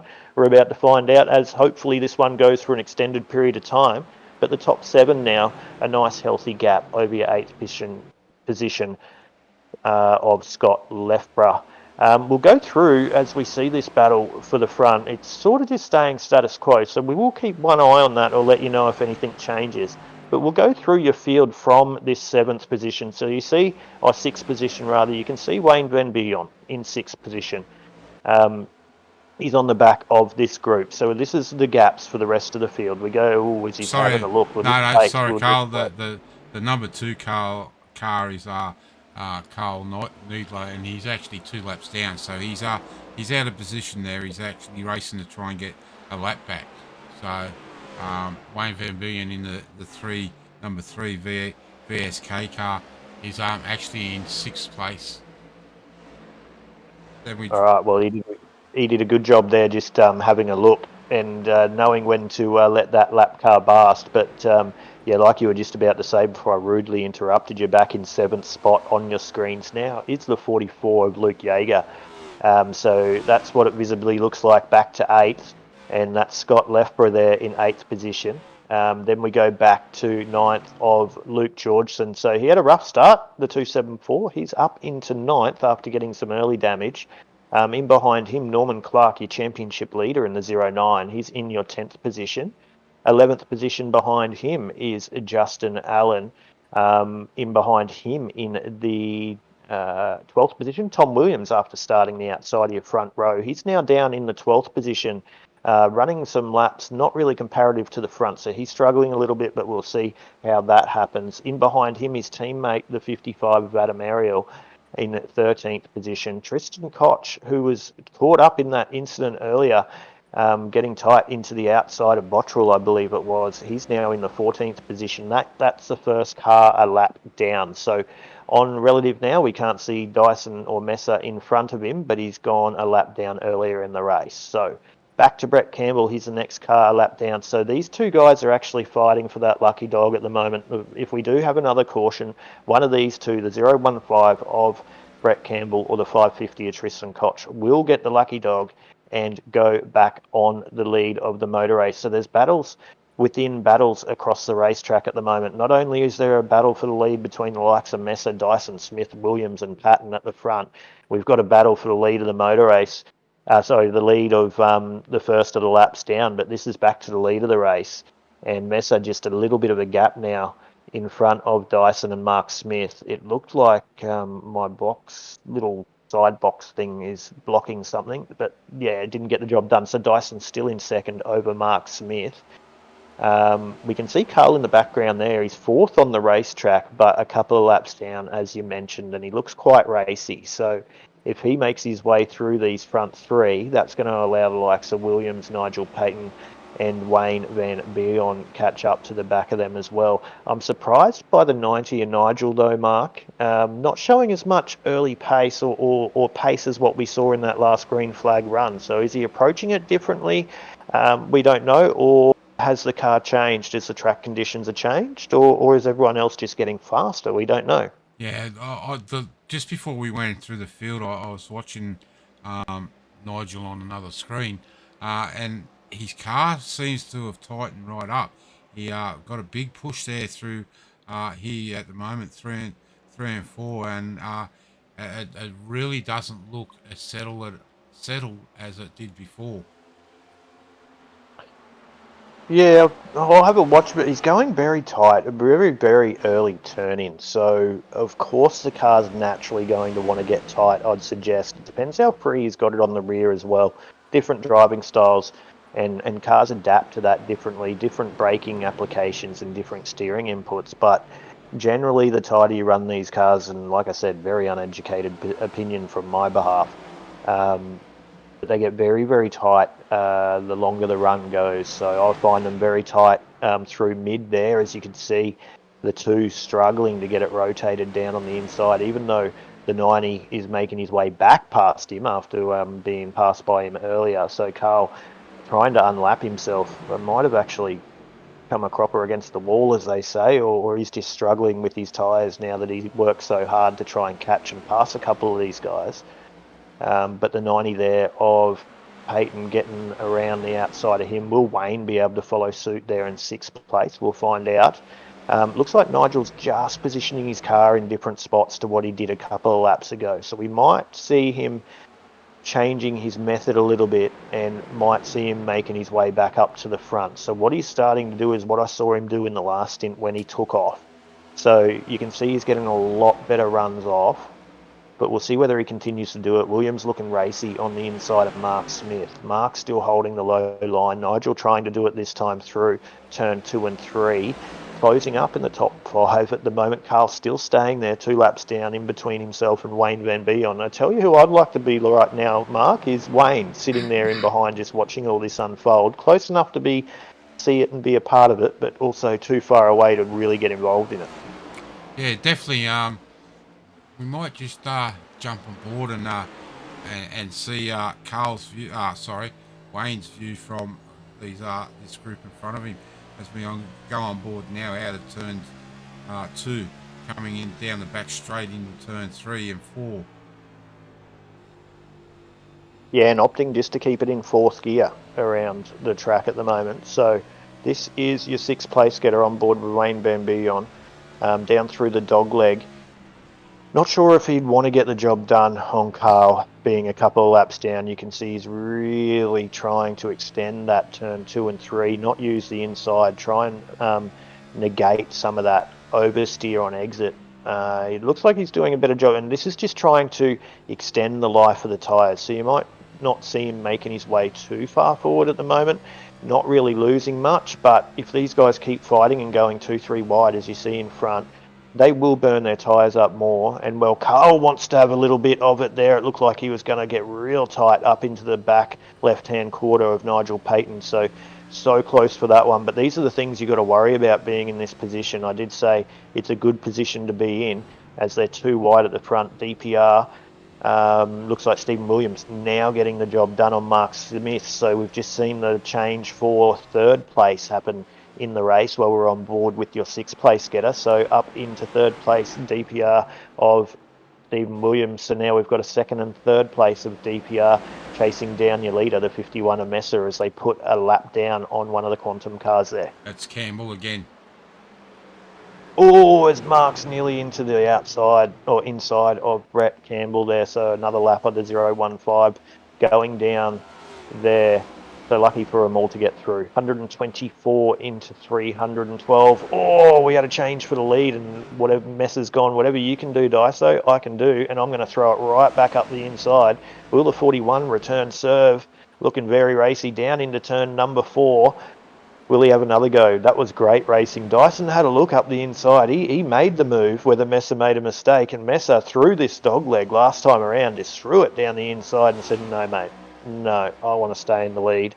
Is Dyson going to throw it? He does. Throws it down the inside, gives him a bit of a hip and shoulder. He's going to push him up track. Nowhere to go there from Messer. Messer hanging on to the outside, onto the marbles. Tell you what, the 41 showing no prisoners there. Gave him nowhere to go, just enough. And the 51 held on the outside, but there's a lead for the race. And Messer pushing really wide there. So there's a bit of experience there by the 41 of Messer, and it's allowed 41 of Dyson rather, and that's allowed his teammate of Williams get up into second place. But fabulous racing for the lead of the race there, Mark. Yeah, definitely some great racing. I think those couple of laps there where Messer has been fighting with Dyson has really hurt those tyres. Now you can see him just dropping off a little bit, although I do believe he may have touched that outside wall across the strike last time by. With Williams getting underneath him. But he's holding strong. It's put DPR 1 and 2. They definitely haven't had it all their own way tonight here at Phoenix. Some great racing from everyone in the field tonight. Yeah, exactly, mate. They haven't had it their own way, albeit shown a lot of pace early. We've seen Daiso lead a lot of laps. We've seen Stephen Williams be up there or thereabouts and fall back actually deep in the pack as well. So it's been a night so far of moving his way forward, but he's made his way forward on lap 128. We're not even halfway there yet, so a long way to go. We've got 11 cars now just on the lead lap, and the last one of those being Justin Allen. But that's the lead, and we're back to Justin Allen there, and Norman Clark just up ahead. That's Nick Bottrell by the looks of it. He's a lap car, about 8 laps down. And there we go. There's Norman Clark, your championship leader, in the 10th position. And Tristan Koch a lap down in front of him as well. So as we're 130 into 312 mark, it's settled down quite a bit at the front. And just like we've seen in the last couple of weeks, the DPR guys are really starting to come strong when they need to, about half race distance. Yeah, definitely. They'll look at consolidating this lead now. Dyson, Williams behind him. Although if we do see another caution, that's going to change everything again. So just keep an eye out. We've seen some of these cars get really loose through this back end of the stints. We're now on lap 36 of these stints, so probably another 5 laps, and the top cars will really start to get loose and tail happy. Yeah, they will. It's about the time that we saw the caution come out through the last green flag stint. But just monitoring lap times as we see the DPR guys just extending their lead at the front last time around, a 28 flat pretty much by the 41 of Dyson, as opposed to a 28.3 from Stephen Williams, and then 28 4s, 5s and 7s for the rest of the field. So this is the point where the 41's decided, okay, enough's enough, 132, we've done about the same green as we did last time to put my foot down. I had my chance at running at about 4th and just sitting there, as he just scrapes the wall. But he decides now it's time to put his foot down and really show the field what he's got. If he can put another couple of laps, drivers a lap down early on this one, doesn't matter whether we get a caution, because only one will get the lucky dog. So this is pretty much setting up the race for Dyson in the 41. He would, I'd suggest, have another 2 stops to go. So if we have another caution, it could be a 1-stopper to the end, I'd suggest, Mark, as well. So if we're looking at about that 120 lap mark. So I think we're about 40 laps through this stint. So that'll put us pitting in another 80 laps if we were to go green. So about Yeah, about 214. So actually, if I do my maths on the run there, ladies and gentlemen, as Mark just steps away, so you'll have to put up with my dulcet tones for a little while. It looks like they'll get, if that 120 mark is correct, it looks like they'll get through with one more stop. But now the lead is, we'll just stay on with Dyson because Mark's Andrew Dyson, because Mark is not here to push the cameras. But the lead at the moment now out to 2.351 seconds over Stephen Williams, and similar gap back there to third. So fourth round here, as mentioned, for the Aussie Outlaws. Anyone wanting to get involved, we will take the opportunity to just tell you a little bit about the league and where you can find it. Well, Mark has just walked away, and we're about to go very shortly in about, I'd say, 20 laps, half race distance. Round 4 here for the Aussie Outlaws from Phoenix. If you do want to be a part of it, of course, you can jump onto AussieOutlaws.com is the website. You can jump on and register for the NASCAR Cup Series, as you see broadcast you live here on Checkered Flag e-streaming. Also, they do run GT stuff as well. So there is a GT league there that you can jump on. And I've had a couple of runs there in their practice races that they've done, and it's been really, really fun, and some great drivers there too. So if you do want to be a part of it and you're enjoying what you're seeing here on Checkered Flag e-streaming, jump across and onto the website. I'll say that again. That is AussieOutlaws.com, and register your interest, and plenty of room. Always welcoming new drivers. A lot of other leagues too that these guys run in during the week as well. Being a part of that will also give you access to talk to these guys and get a part of other leagues as well, which may suit your schedule or you just may want to be a part of. But at the moment, it is still Dyson. 138 laps into 312.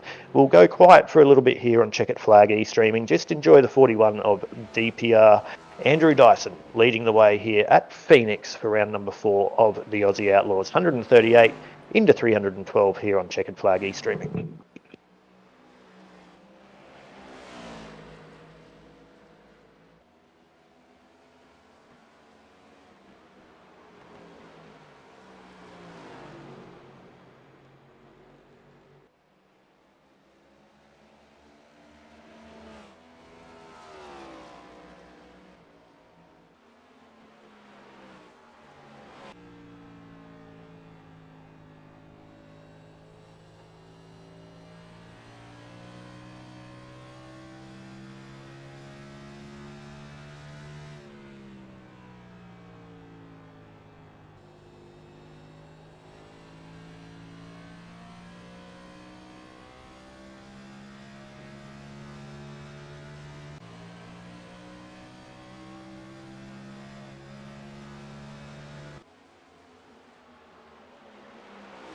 And we can see now Andrew Dyson now has a nice little gap over his teammate Stephen Williams. He's now out to a 5-second gap, and then a further 2-second back to Mark Smith in third place.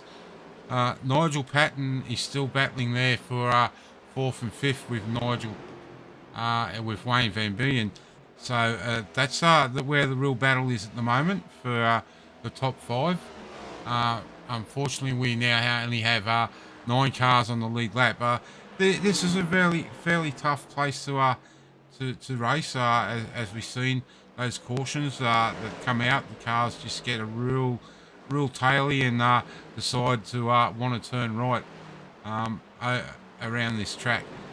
We're now more than half race distance, and we'll just bring up some the fastest lap of the race. And fastest lap of the race has been by Brian Massa, 27.4. So that's a nice quick lap around here.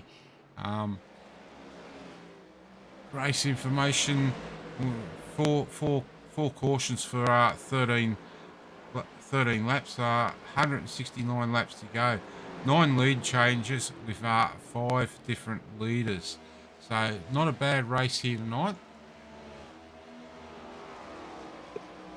Yeah, it's been a good race so far, Mark. I just called her off for a second. Didn't know when you were coming back. Nice to see you back, mate. But yeah, it has been a good race so far, as you mentioned. 9 on the lead lap, the first of them on your screen. Andrew Dyson now putting a nice little gap on Stephen Williams out to 6.5 seconds. But you mentioned the track, and I did mention coming into the broadcast and at the early stages of the broadcast, this is round number 4 of Aussie Outlaws, and we haven't been to a track like this season so far, albeit a lot of these drivers, and you can see the track information there on the right-hand side of your screens, albeit that a lot of these drivers have done many laps around Phoenix. They change, updates change, things change, and the iRacing scape changes. So, but in saying that as well, they've started off the season and they started with a super speedway at Daytona. Then they went across to Atlanta, which we call a super speedway now these days with the update and the road surface changes and all that. And then they went to Las Vegas, which is the 1.5 mile sort of oval, to now this. And Phoenix, a totally different way to attack the track. And each corner is a different way of attacking it as well. Down here through turn number 4, you attack that totally different to what you do in turns number 2 and 3.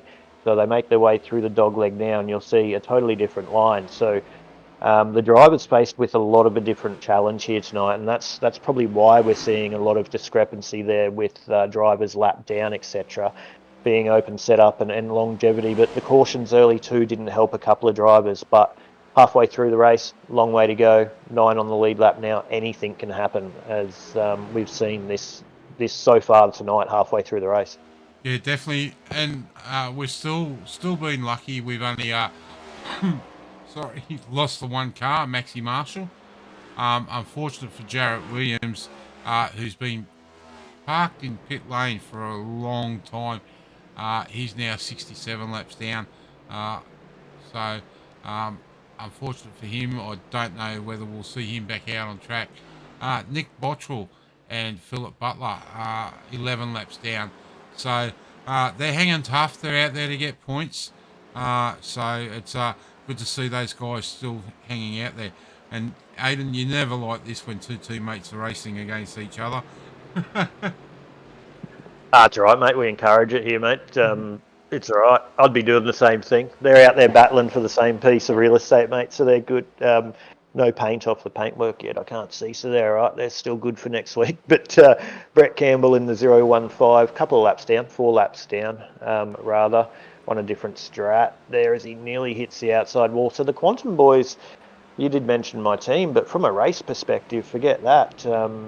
They've struggled a little bit on race pace tonight, albeit, you know, Tom starting out of the second position, he now finds himself 2 laps down in 15th.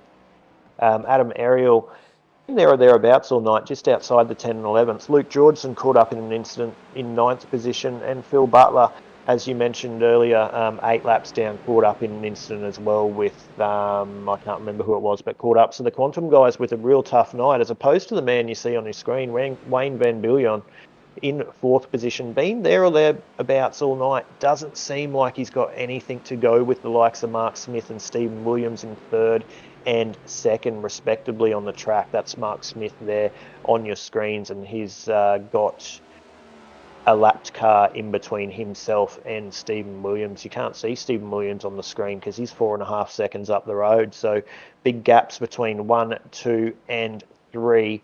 And there's Stephen Williams there in 2nd, and a further 8 seconds up the road is the leader, the 41 of Dyson. 152 into 312. We went caution again. This gap at the front, we went caution again not long ago, mate. This gap at the front has extended way quicker than we've seen all night tonight. Yeah, I think Dyson is just playing that early part of the race. We seen the last week at over at Ann's car, the DPR guys really tough. All 4 of them were in the race last week, so they've definitely got the setup in these cars. You know, it's one of the things we've been open setup. You've just got to know how to set these cars. But it was one thing that the league members voted on, that they wanted to go open setup. We were going to do it last year, but we had a few incidents where it just didn't happen. So it was always going to happen this year, and they've done it. And we'll see the outcome, what the drivers want to do at the end of this season. It's still a long season. It's 26 rounds of regular season racing, and then a 10 round of championship playoff. So it's definitely a long way to the end of the championship yet.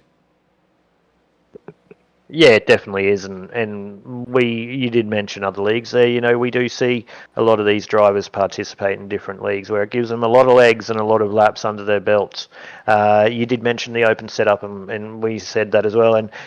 And there's good and bad in both. There's going to be good and bad arguments for both for and against. But at the end of the day, you do both, and NASCAR racing's exciting, and that's what we're here for. So.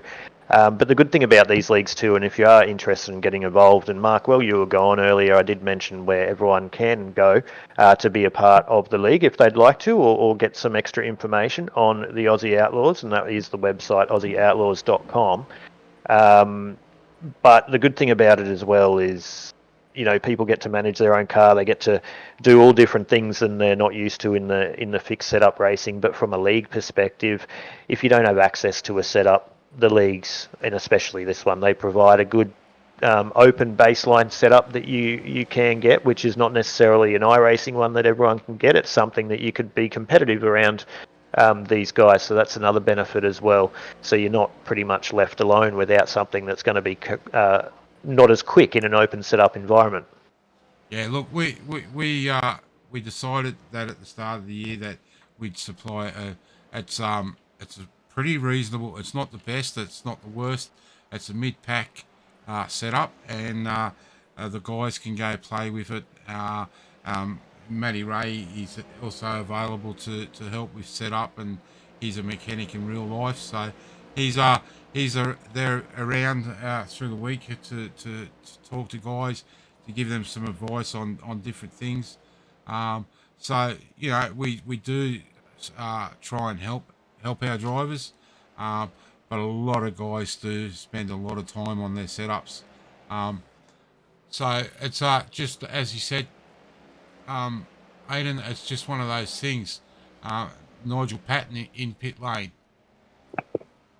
Yeah, green flag pit stops here, Mark, and yeah, it is one of those things. But I think this is a scheduled green flag pit stop here by the 90.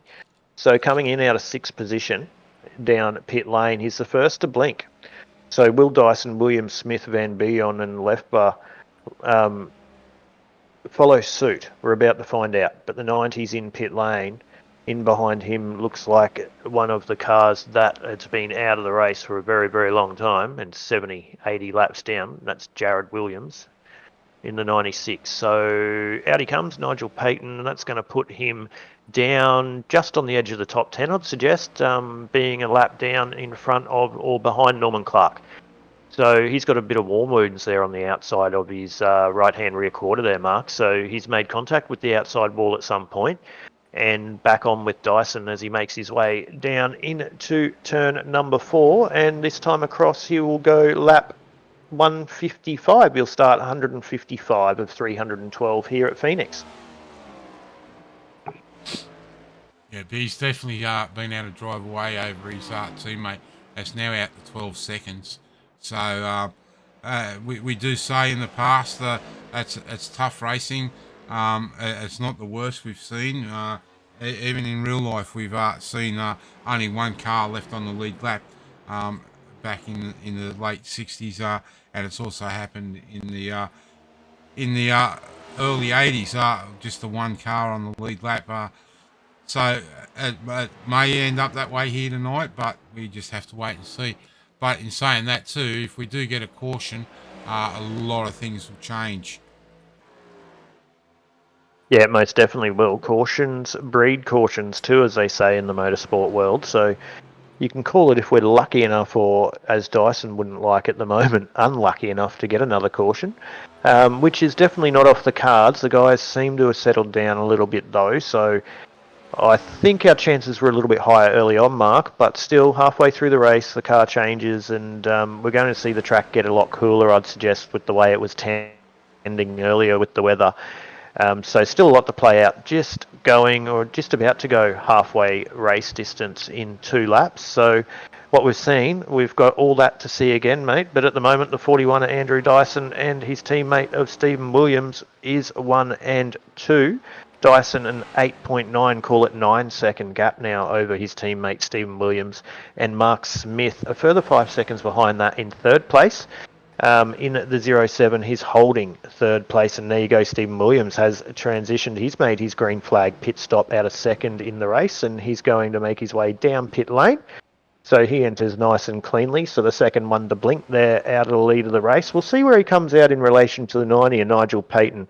He was pretty far up the road, but Patton's now been out for a lap or two on green tyres. So we'll see how that brings him back. Mark Smith there in the 07 we're on board with, currently in third place. No, second now, mate. Second place now, sorry, because he'll take over from Stephen Williams. I was just waiting for my live timing to catch up. And it looks like it's frozen, that's why. Anyway, let's refresh that, so then that won't be a problem. You can see how much I rely on timing now, can't you?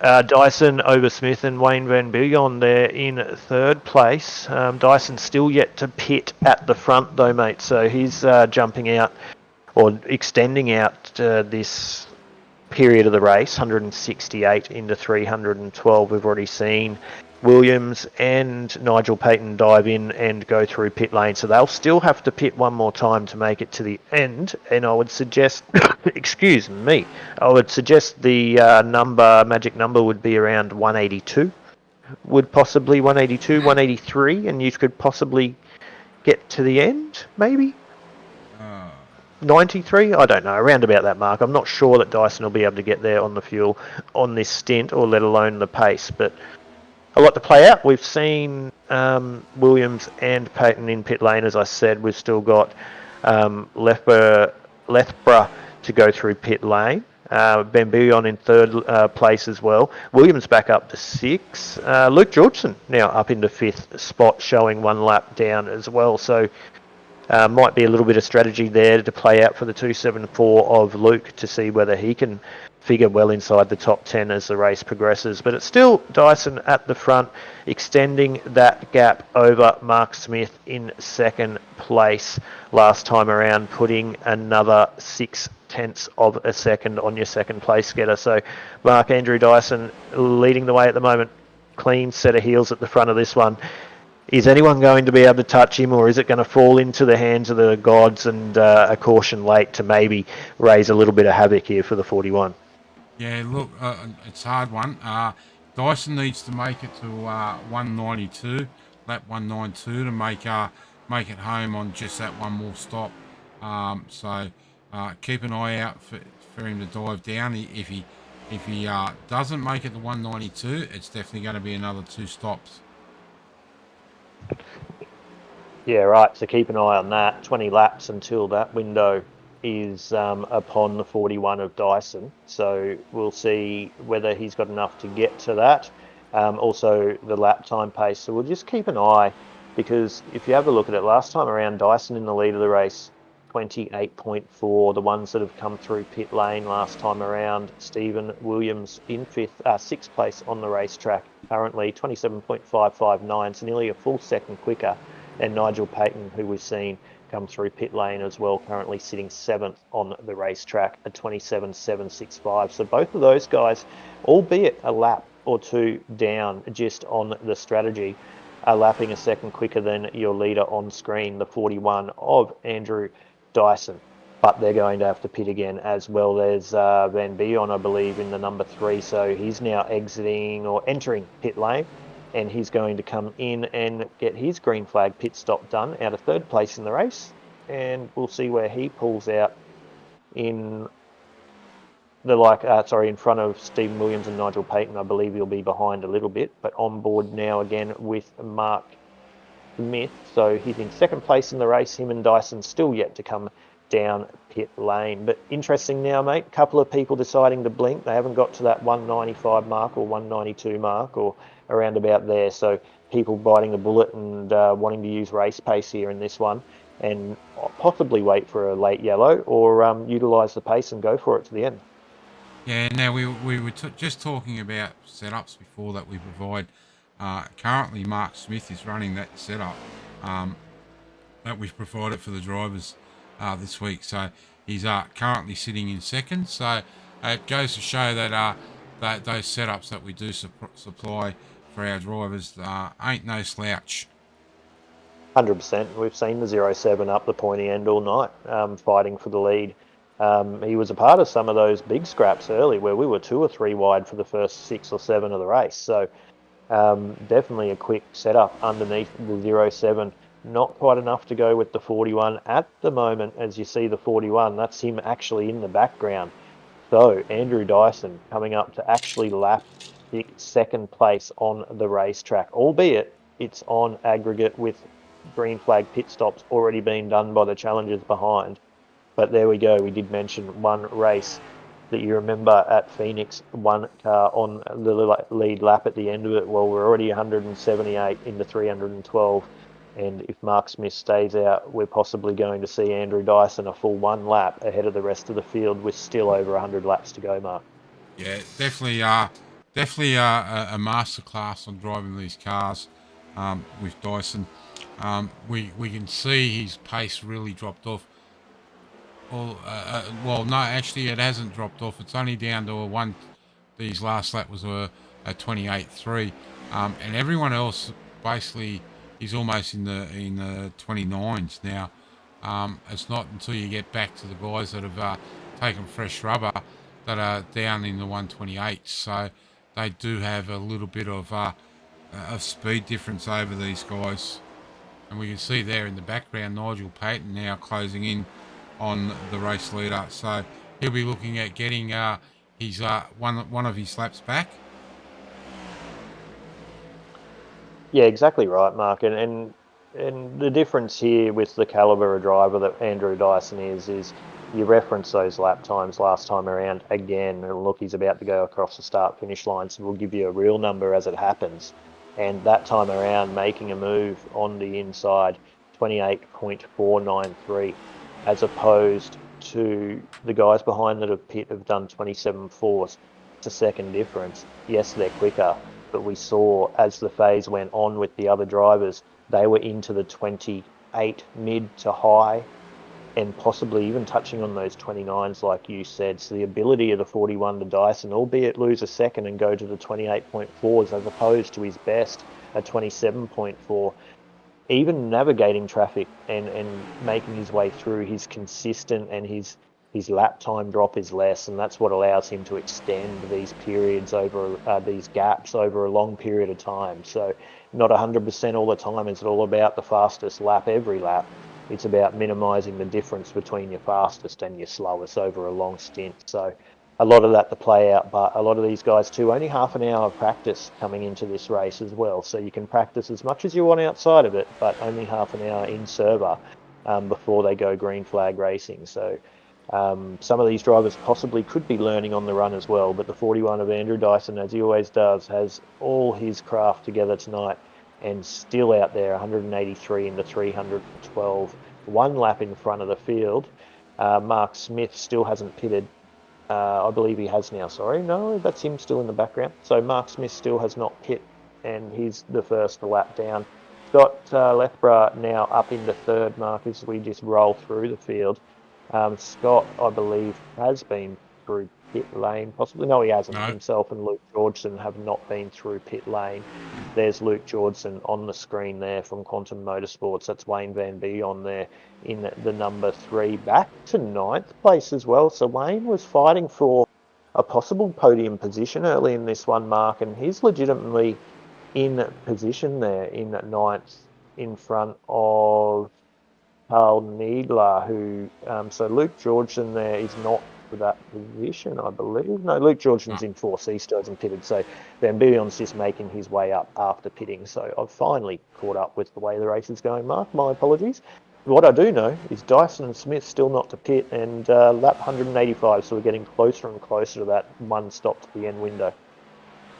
Yeah, I think you'll probably find Smith will try and hang out there with Dyson to that magic number. I was just see he was just slowing there. I thought he may have been coming down pit lane. So if these two can make it to that 192 mark, they'll and Scott Lethborough, sorry, is in. I just seen him come up red. I thought he may have had an accident, but he's just come in to take his pit stop, and he will have to do another stop before the end of the race. But as I was saying, if both Dyson and Smith can get to 192, they can technically make it home on that tank of fuel, providing we don't have overtime. Yeah, well, that's going to be interesting. Looks like Dyson's going to make that magic window, and possibly Mark as well. So Luke Georgeson's still not in the pit lane, so albeit he lapped down on aggregate, if he can go through one more stop as opposed to some possibly that's going to be battling him for position later on in the race, that will help him as well. Possibly jag a couple of extra points as Stephen Williams goes up the inside of him. So Stephen Williams in third place of the race at the moment, the first of the cars that did come through pit lane. And he did that about 20 laps ago, I believe, himself. And Nigel Payton did that as well. So that's fourth and fifth on the track. So they're definitely going to have to pit one more time. Still not catching Dyson by a hell of a lot. So 28.616 last time around from Dyson.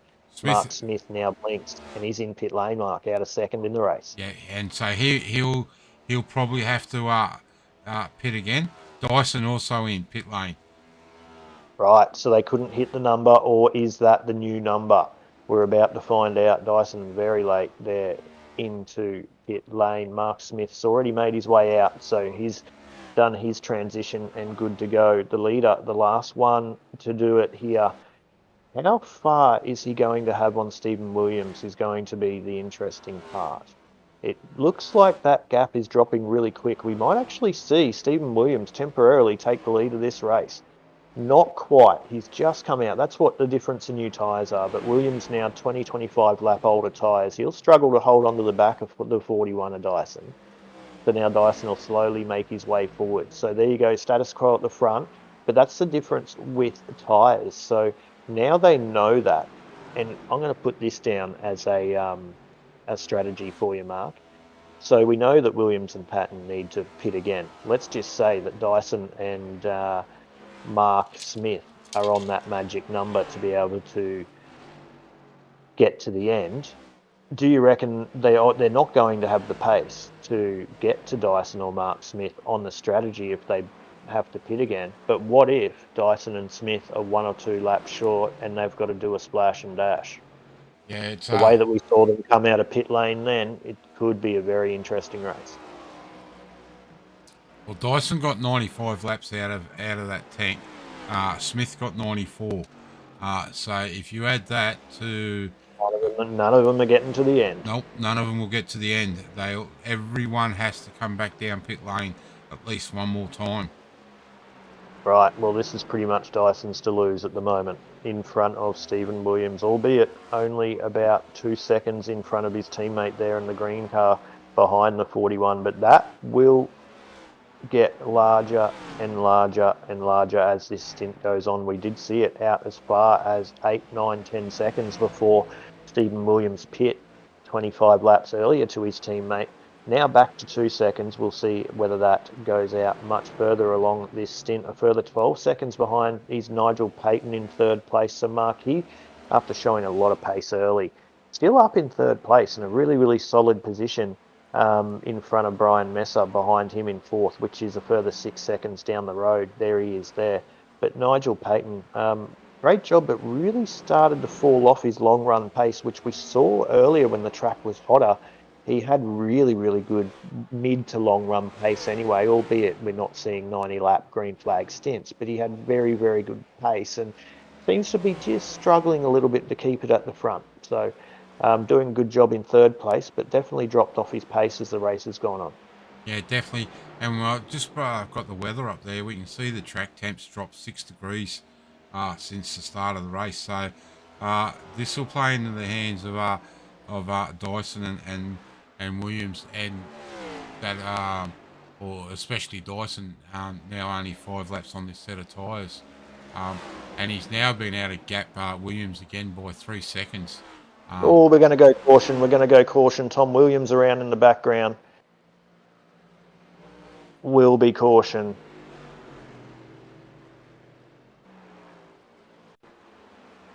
So we're caution here, ladies and gentlemen. Tom Williams in the 22 Quantum Motorsport car. In behind your leader of Andrew Dyson. Just collects the wall there out of turn. Oh, collects the apron, tries to save it. Unfortunately, does a great job to keep it off the wall. Everyone missing him in the background. So that could have been a lot bigger for the 22 there, but he got away with that as we go to another replay. Just getting a little bit of push there through turn number 4. Will just touch the wall, try bring it down onto the apron, lose the rear of the car, tries to correct it, and goes, no, can't. Holds his foot on the brake, keeps it off everything. Everyone makes it through, and we go caution for the 6th time tonight, mate. Very lucky there for the 22 of Tom Williams. Extremely lucky that no one actually caught him, and we see him come straight in the pit lane. Back to live pictures now. I'd say it's going to be fuel and some tyres. Yep, up on the rights. I think he needs tyres, definitely. I reckon those old licorice straps would look like 50-cent pieces at the moment, mate, after that one. But he's going to go another lap down over the 41, as it looks like Wayne Van Byon there in the 3 gets wave around. And so Wayne Van Byon will be back on the lead lap this time around, I'd suggest. Yeah, and that's going to leave Mark Smith a lap down, but in 7th place. So he's out there. He's just looking at Stephen Williams. Looks like, yep, Stephen Williams has come down pit lane. So he's on fresh boots. Mark Smith is the next one on 9-lap tyres, old tyres, and Dyson is only on 8-lap old tyres. So a little bit of sorting out to do here while we're under caution. Might just take this time to run through our sponsors. Of course, our major sponsor, Lucas Oils, have everything that you need for your general everyday car, and also all your race oils and like everything for heavy vehicles and anything you need. Reach out to Paul Drady, and he'll set you up. Pluckus Racecraft, the man again, Paul Drady. If you need anything for racing in real life, reach out, touch him. He's brings in Penske shocks and all that other good stuff from the good old US of A. And Smith now coming in the pit lane. Say he's taking tyres and the likes. Next one, I mentioned them earlier. Bit of a thing. What's going on here with Smith? That could be a penalty, Mark. I haven't seen someone do that unless Dyson had an issue like this earlier. Well, not parked in that same position, rather, but he stopped on track. I think it was up outside of turn number 4, if my memory serves me correctly. Yep. But Mark Smith just parked up in pit lane. He hasn't escaped or got out of the car yet, so the virtual belts are still on, but no idea what's happened there to Mark Smith.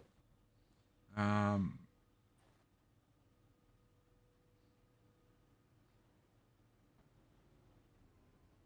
he's disappeared out of a radio channel, so we can't even pull him up and have a quick word with him. But yeah, right. We'll duck back up the front because the lights are out on the pace car, and we're going to go back to the green flag here as we can see the track now in the shadows. Won't be long before we see the lights come on.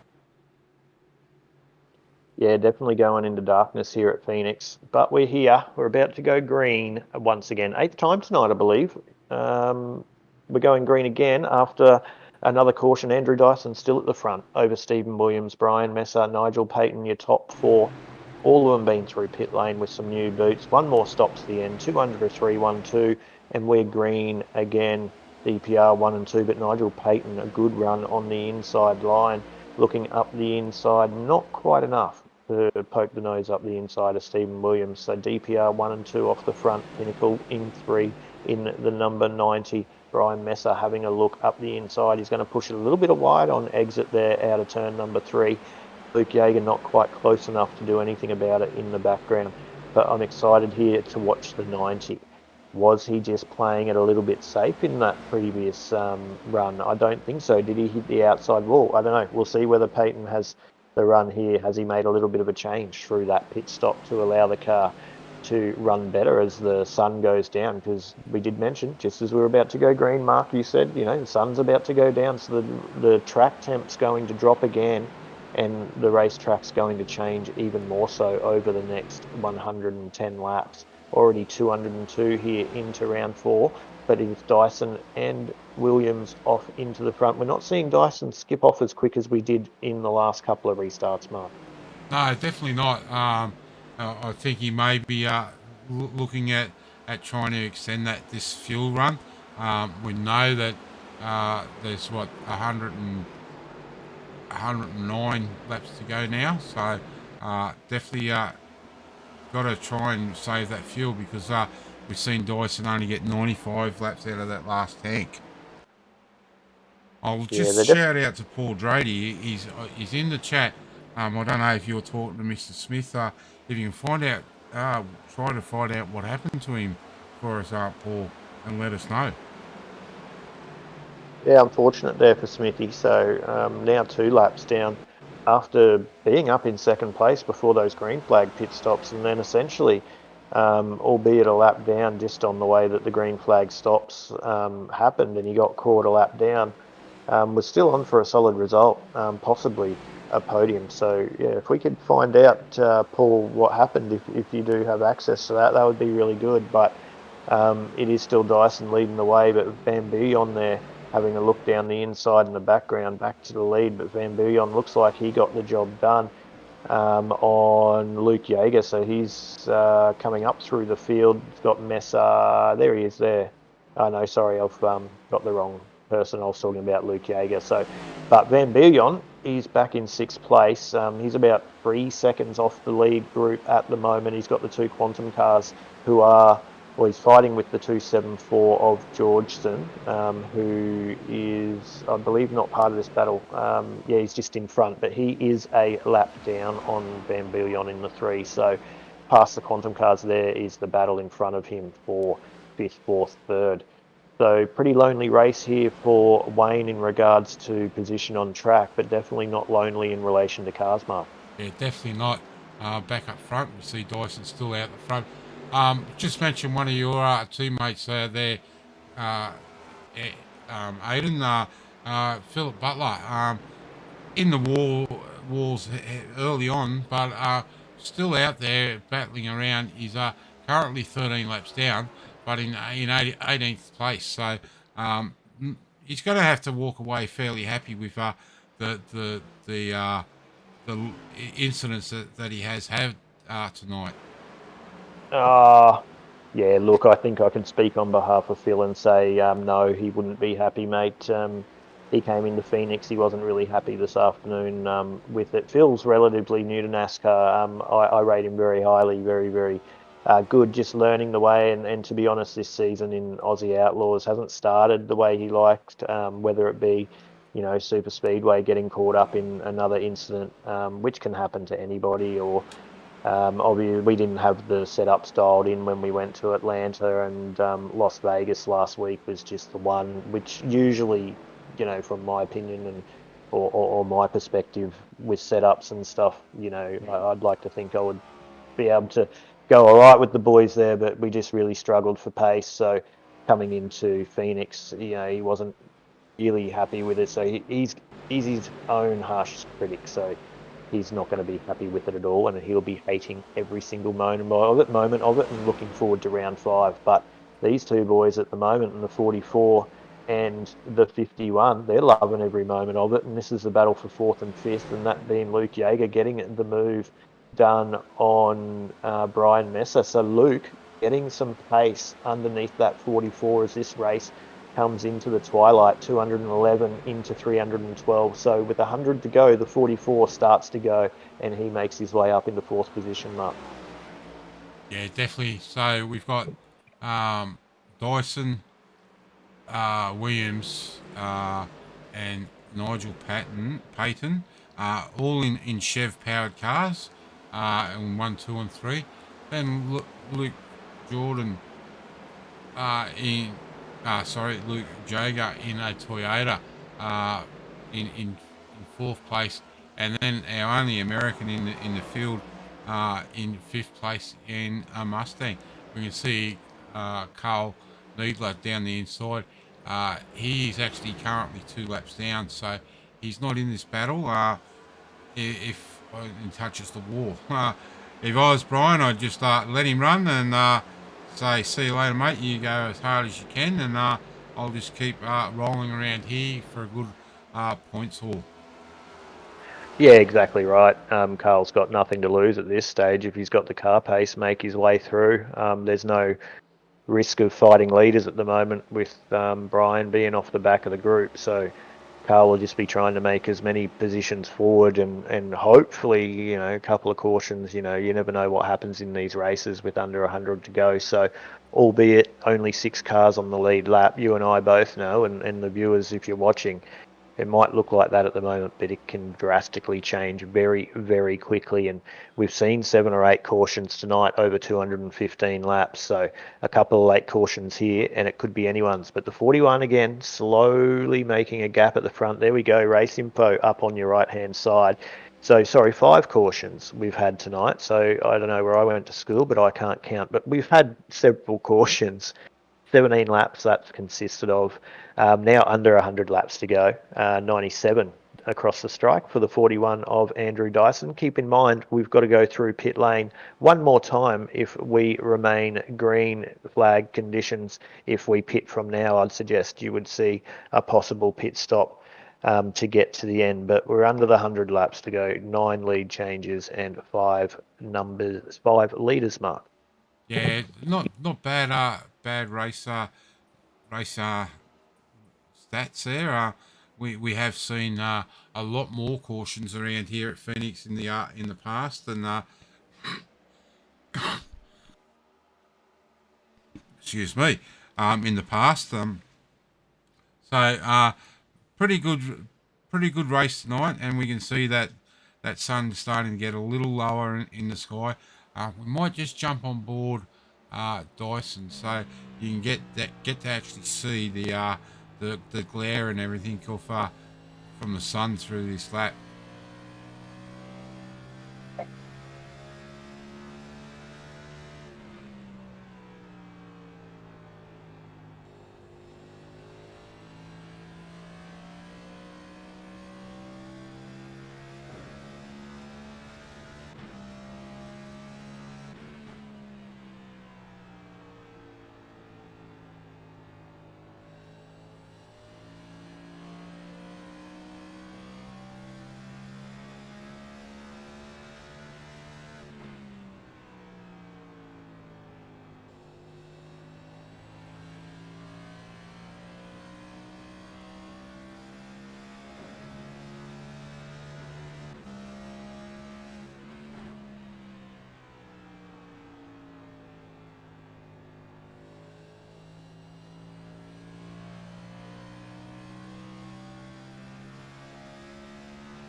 You bring it in.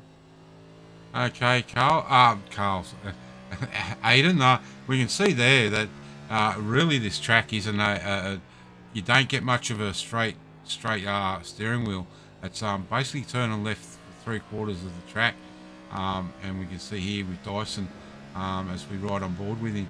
It's almost a left hand down for all the way around the track. It's not until you get onto this bar, come out of turn 2 onto what we call the back straight now, that you get to straighten that steering wheel up. So there is a lot of work going into this track. Yeah, definitely, and with the guys' different setups as well, going from belt driven, some direct drive driven, and then also it's not just their hands; you got their feet as well. So around a track like this, a lot of braking and trail braking to try and rotate the car, especially through there to get it stopped and stop it pushing up to the wall. So a lot going on for the guys, and then to throw in, what are we now? Hour and a half, let alone practice and qualifying, sitting in the one spot. So definitely tough. It's not all about turning left, and especially here at Phoenix, you can see this there cutting the dog leg, the amount of resistance there through the wheel. So I'd strongly suggest Andrew Dyson leading this, being simrigs.com DPR would have one of those type of wheels, I'd suggest. So he'd be feeling every bit of it, but doing a great job at the moment.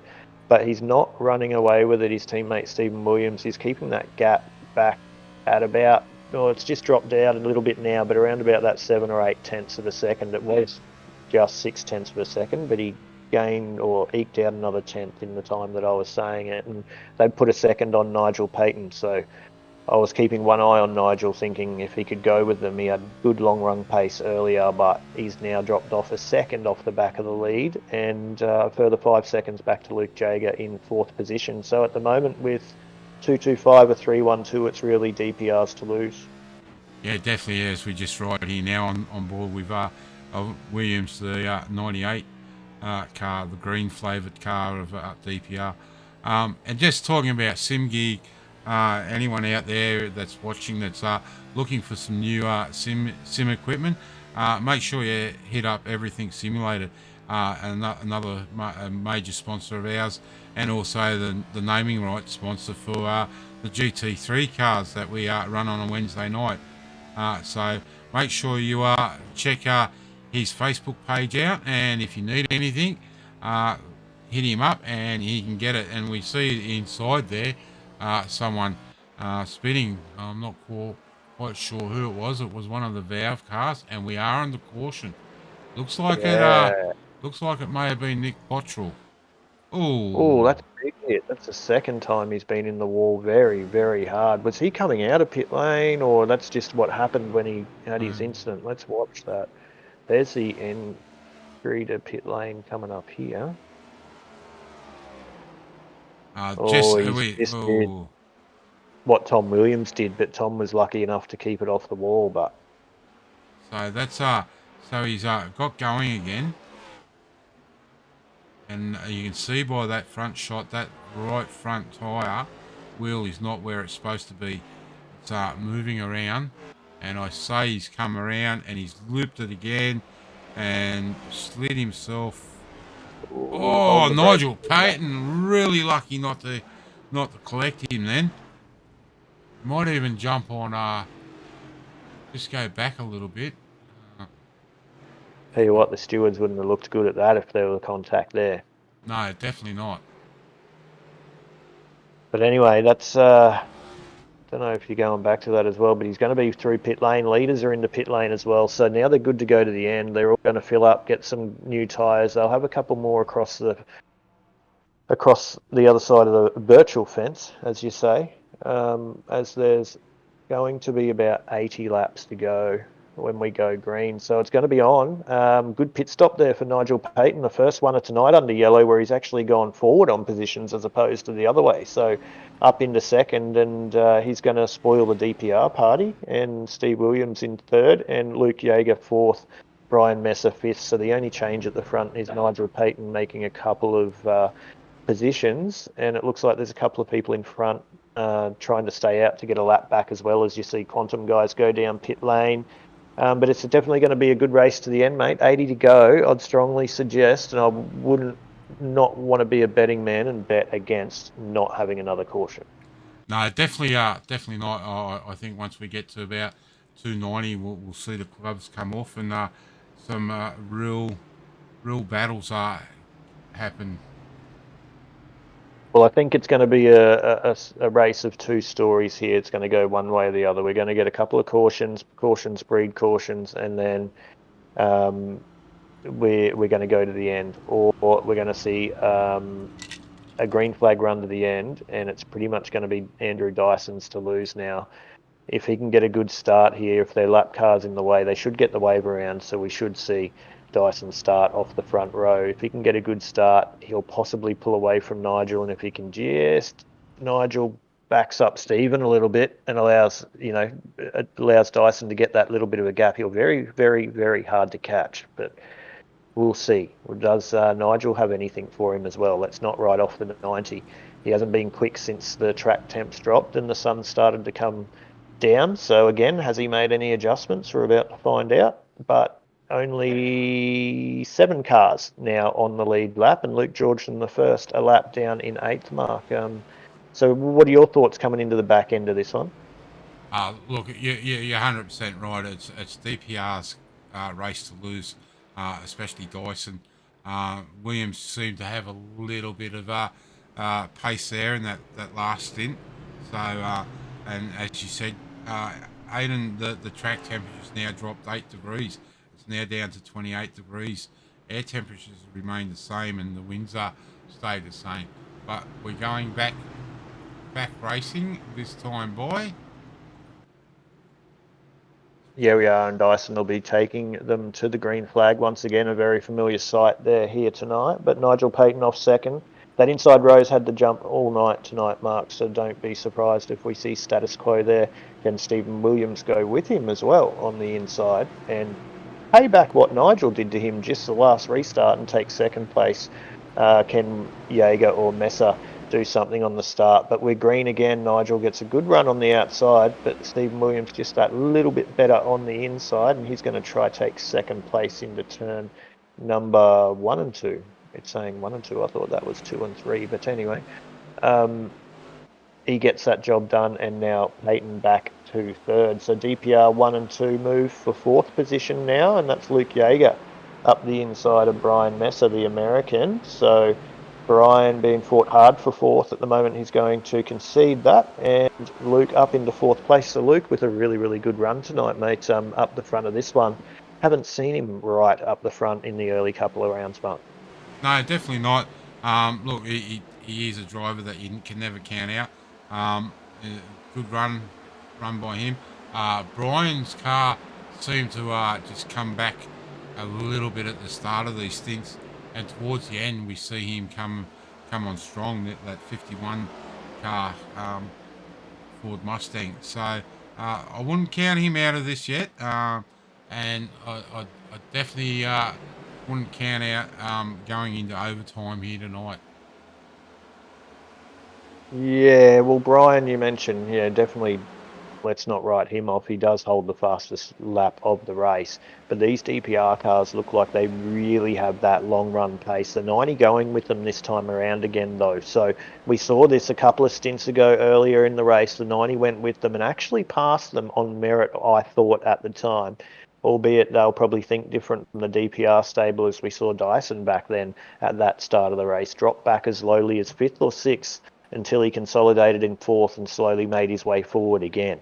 So will the 90 be able to go with them this time? Doesn't look like Luke Jaeger, who made the move on Brian Messer just a couple of laps ago to 4th, can go with this lead pack.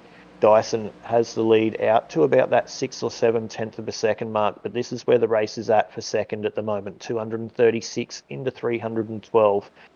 And Stephen Williams trying to hold off Nigel Payton in the number 90 Pinnacle Esports. You can see Luke Jaeger just in the background there. Looks like he had a little bit of a better lap last time around. We'll see when they come off. So come off the final turn. So a 27.5 for first and second in the DPR cars, then a 27.6 rather, and a 27.6 for Luke Jaeger. So not much gained, not much lost by the first couple, but Stephen Williams just a little bit of a gap there now starting to form in front of Nigel Payton. So settled down again, Mark, with green, 237 into 312 laps here for round number 4 of the Aussie Outlaws from Phoenix, and it is a DPR masterclass at the moment at the front, but Nigel Payton keeping them very honest as we get into the latter end of this motor race.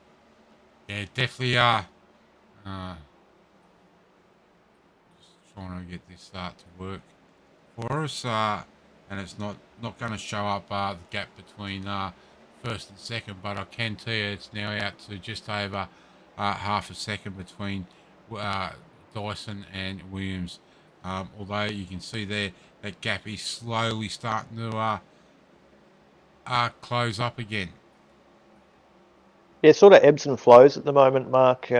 Different. You can see the cars are different or have different strengths and weaknesses at different parts of the track, and the drivers are actually driving that accordingly. Williams slowly catching up on the 41, so took 0.2 per second out of him last time around. So a good lap there by the 98 of Stephen Williams to just close the gap on his teammate. Dyson will be looking at that. He'll have one eye in the mirror. He'll know. He's smart. He knows. It'll be about these two trying to get some long run pace here and put a gap on Nigel Payton in third position to lock up a DPR 1-2. Of course, that does not take into account any late cautions or shenanigans that we may, and I would suggest probably will see here at Phoenix, as it looks like another one of those valve cars. Looks like that might be Bottrell again, still going around after being a night in the wars there, I believe it was. But this is 1, 2, and 3 on the racetrack at the moment. They've extended the gap on Luke Jaeger, so forget fourth if this goes green to the end. It's between these three cars on the track. Might be speaking early, under 80 laps to go, but they've made the gap at the moment. And for what we've seen, these three cars have had the longest, the best long-run pace so far tonight. So between these three. But will we see any more? We saw as the fuel drops off and the tyres dropped off, we've seen 2 incidents so far through the what we call the dog leg, where they've actually lost control by taking that. So are we going to see a third tonight, Mark? There's a very high chance of that, as we've seen 2 already tonight, as the fuel dropped off and the tyres have just gone off their premium operating in their premium operating phase. And it looks like Mark's still gone, so I don't know if I'm talking to myself or if he is there. So I'll just keep talking and keep filling it, ladies and gentlemen, but Andrew Dyson leading the way. 27.7 last time around, and Mark's laughing in the background because he threw me under the bus. No, I did it to Carl last week. I've got some new equipment here, and I'm used to raising and lowering the mic on the headset, and I don't have a headset mic anymore. I've got a boom mic, and it's got a mute button on it. And if I've got a cough or need to take a drink, I hit the mute button on it, and I forget to unmute it as I come back. No, that's all right. Well, you'll have to keep it unmuted very shortly because, as you know, I could only commentate for a certain period of time. So unfortunately, in the next 5 minutes, I am going to have to jump off and miss out on the most important part of this race. But Dyson and Williams, DPR 1-2, haven't quite got away from Nigel Payton yet. The top 3 are actually... Nigel's going with them at the moment as well. So this is definitely not over at the front. Dyson not extending the lead that we've seen previously in the restarts in this race. And this gap, this battle for the front or for the lead of the race is definitely heating up as we're 2:46 into 3:12. But yeah, Mark, in another 5 minutes, mate, I am going to have to leave the broadcast. I hope you don't mind, but I really do thank you for allowing me to jump up here tonight. It's been fun. I haven't commentated for a while. I hope that the viewers enjoyed what they have so far, but I've enjoyed it, mate, so thanks for the opportunity. Yeah, no worries, mate. You're welcome up here anytime that you want to jump up. We just Carl had something on tonight, and it was great for you to jump in and just take the lead a little bit for us tonight. Anytime. More than a pleasure. It's been a great race, and I'll be sure to tune in tomorrow and see who won. Hopefully I don't have to jump up and commentate that much, though. Hopefully it means I'll be behind the wheel sooner rather than later, so I can go and see how not to race NASCAR by me. So anyway, mate, I might leave it on that note. I thank you so much, and best of luck to everyone, and we'll see you next week. Yeah, definitely, mate. And again, thank you very much. No worries at all. Take care. See you. So we're coming down to the last quarter of the race. Just over 50 laps to go now, and we can still see the battle between Williams and Payton, and in the background the battle's still going on for fourth and fifth between Luke Jaeger and our American driver Brian Massa. So it's good to see Brian sticking it out. He's going to get a good haul of points and move him up through the field, through the points table. As we said earlier, no SRM cars here tonight, so they will go tumbling down. Our championship leader at the moment, Norman Clark, is in the ninth position, so he'll still get a good lot of points here tonight. So good to see him still out there rotating. Although he is the first car a lap down, so if we do get another caution, I would not count him out to get up there and put pressure on those front three cars, because he will definitely have a go. And as I say that, we are under caution. Looks like it's Brett Campbell and Mark Smith. So just catch the replay here. Oh, Brett's unsighted and has come up track, and Mark has caught him on that side. So unfortunate for Brett, night that he would rather forget, as he's trying to get the car turned here.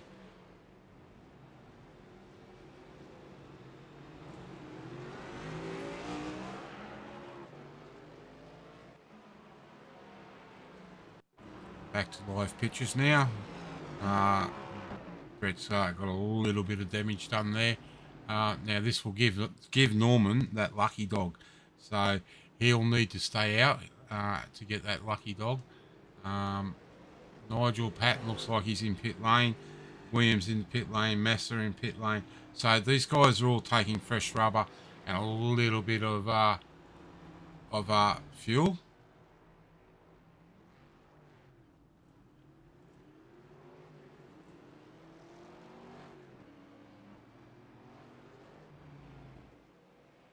So they all come back out of pit lane now. Doesn't look like anything's changed. Dyson's still in the lead by Williams. Wayne Van Buren has now been able to jump up into third. By the looks of that timing, I say he's only taken one side tyres, 2 tyres.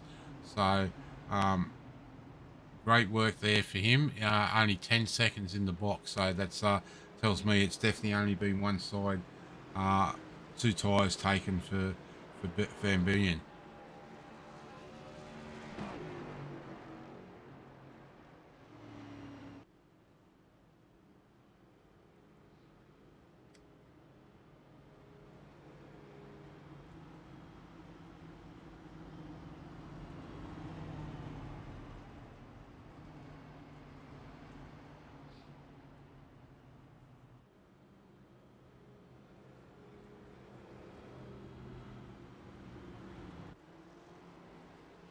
Mark Smith been down pit lane, taking some repairs, and back out. He's still 1 lap down. Carl Needler, he's had a bit of an up and down night, but he's been able to fight his way back through the field. He now finds himself up into 10th position. Luke Georgeson, the one of the Quantum Motorsports, the 274 car, Toyota Camry car, been through the battles tonight. He's in 9th place, with 1 lap down.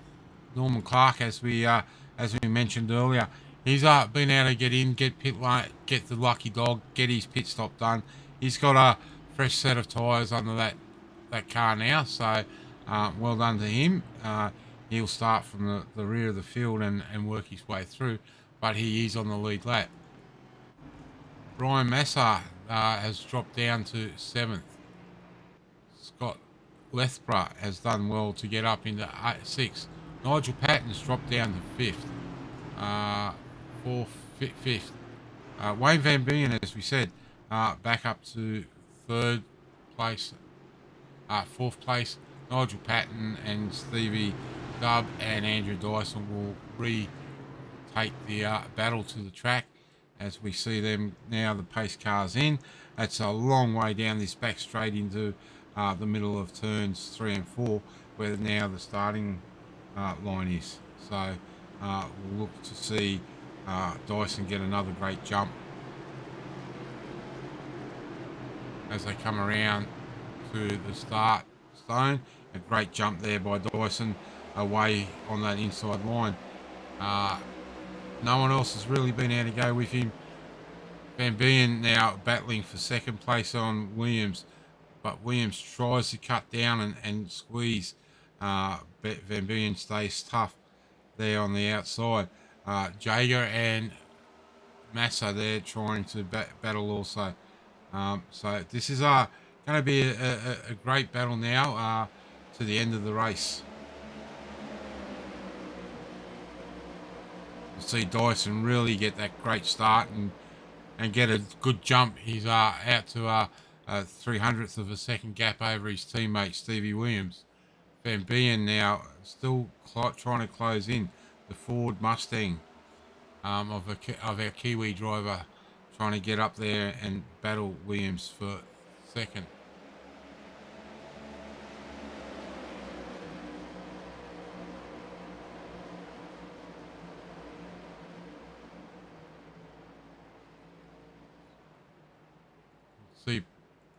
See Patton there in the background. That car's definitely got a little bit of pace in it now on this last set of tyres. We shouldn't see anyone in pit lane now. This should be a battle to the end. So just got to ask, has anyone got the pace to take it to Dyson up front?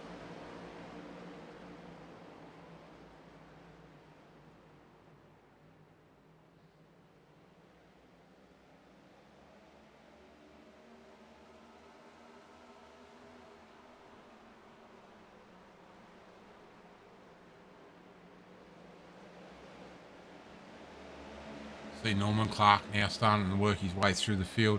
He started at the rear of the field. He's now past several cars and starting to close in on the cars that he will be racing towards the end of this the race.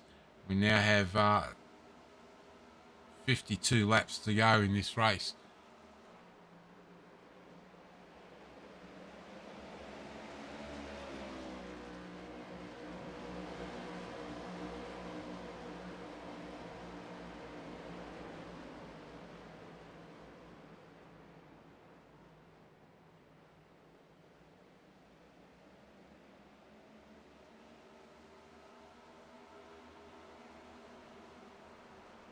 The battle here for third and fourth between Jager and Van Bien, and then there's a whole horde of cars behind them. Peyton there in sixth, Scott Lethborough in the 66 car. He's now up there battling for a position. So it's good to see these guys in that back end of the top 10 really fighting it out. This is really where the battle is at the moment.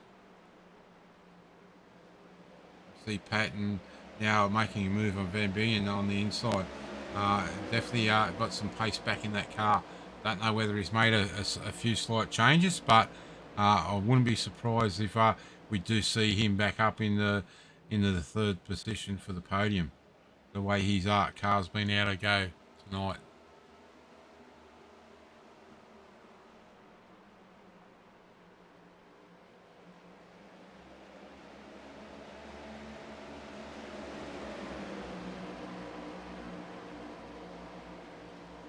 Again, we see a lot of different lines through that dog leg. Back out front now with half a second over Stevie Williams is Dyson. Dyson really has had the car the last couple of weeks here. We've seen him very strong over in the ANSCAR League with a great race there at Phoenix, and he's come here tonight and he's been able to do the same. So great to see. Same with Williams. Williams finished further down over there, but definitely a strong performance from him tonight. Wayne Van Bien, as I said, one of our Kiwi drivers, he's been able to do really well tonight and up in the third place right at this very moment. But he's got a lot of cars behind him. They need to just settle down and try and close the gap to him, and we'll see a hard fought battle for third place. Right now, the battle is really for 5th, 6th, 7th, and 8th position.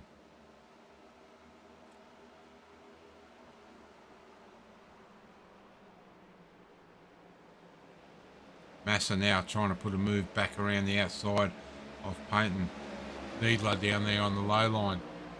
So he's definitely battling out. Although he is still a lap down. So the person that we've got to watch for is Norman Clark, who's now driving through the field. He makes another move on Tristan Koch, who's 3 laps down. So good to see Norman coming back through the field.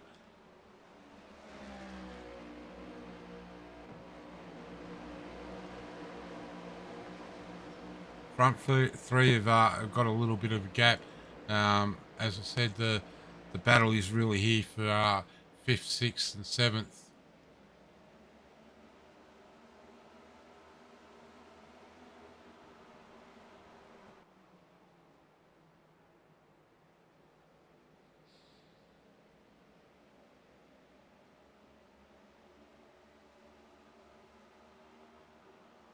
See Brian get a real big run through that dog leg.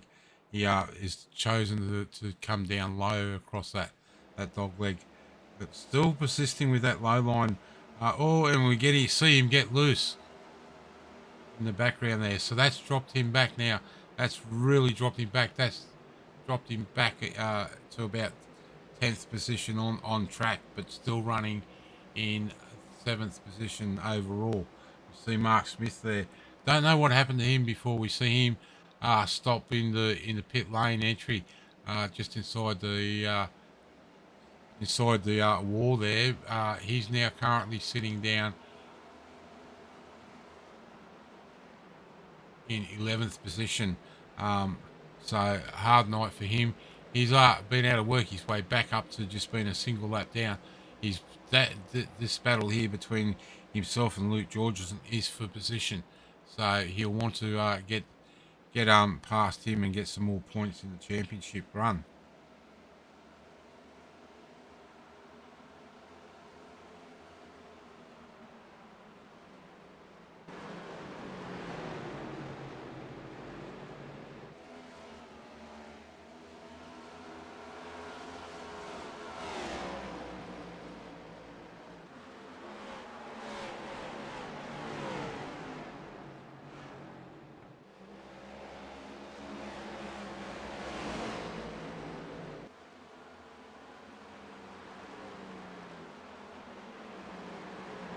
So back out in front, we've got Dyson still, and now himself and Williams has been able to put a nearly a 2-second gap over third place man Van Buren.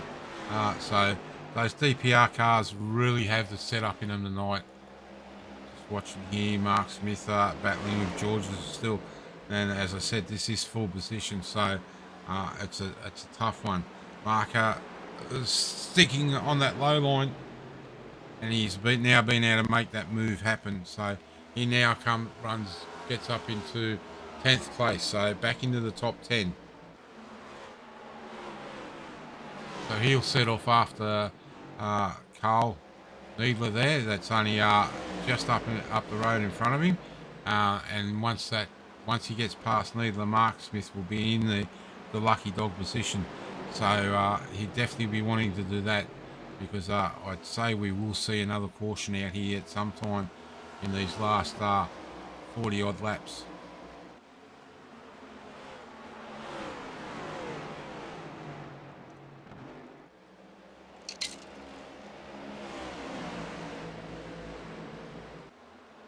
Oh, Patton into the wall heavy. That has not brought out the caution. He's been able to keep that car going.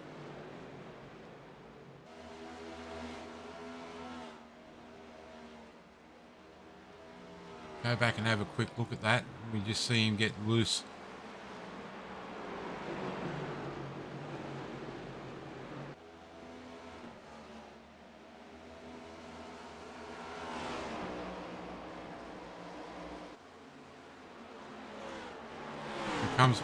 makes the move down on the inside of Luke Jager, and it looks like he may have just got on the gas a little bit too heavy. See there? No, it looks like it was a slight touch, and that's put him down into the inside fence. And we can see there from those shots on the replay, he's left front, he's at the wrong angle. As we go back live and watch him, he's in pit lane. He'll be in to get some repairs done on that car. So, unfortunate for him, his night has not ended real well. Now that has put Brian Massa up in the 6th, Luke Georgeson in the 5th, and the battle is here. Mark Smith is chiming in. He's still a lap down.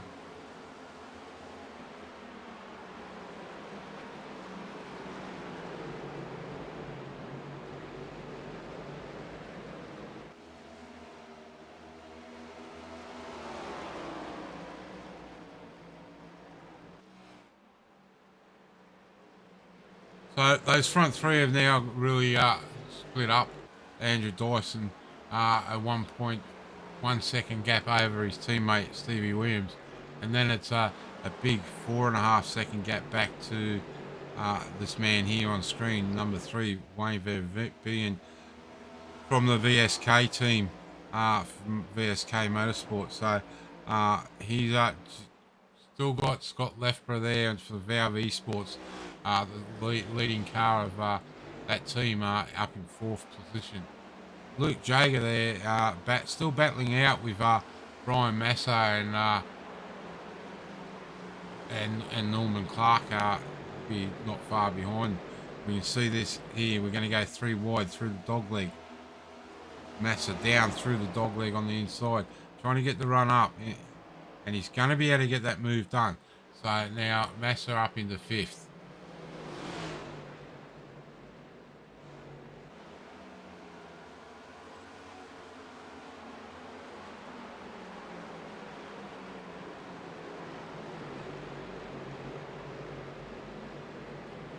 So unfortunately for Peyton, he's had to take that car behind the wall, so that was too much damage there.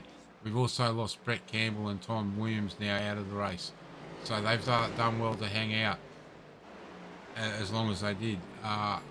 Dyson is still out in front now, 1.2 seconds over Stevie Williams, the DPR flavoured green machine.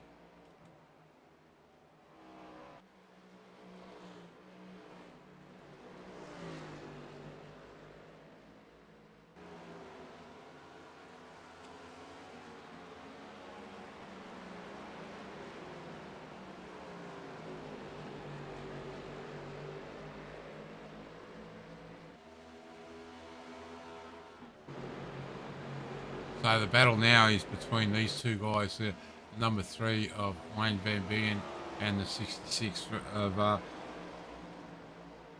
Scott Lethborough. So it's good to see these two battling.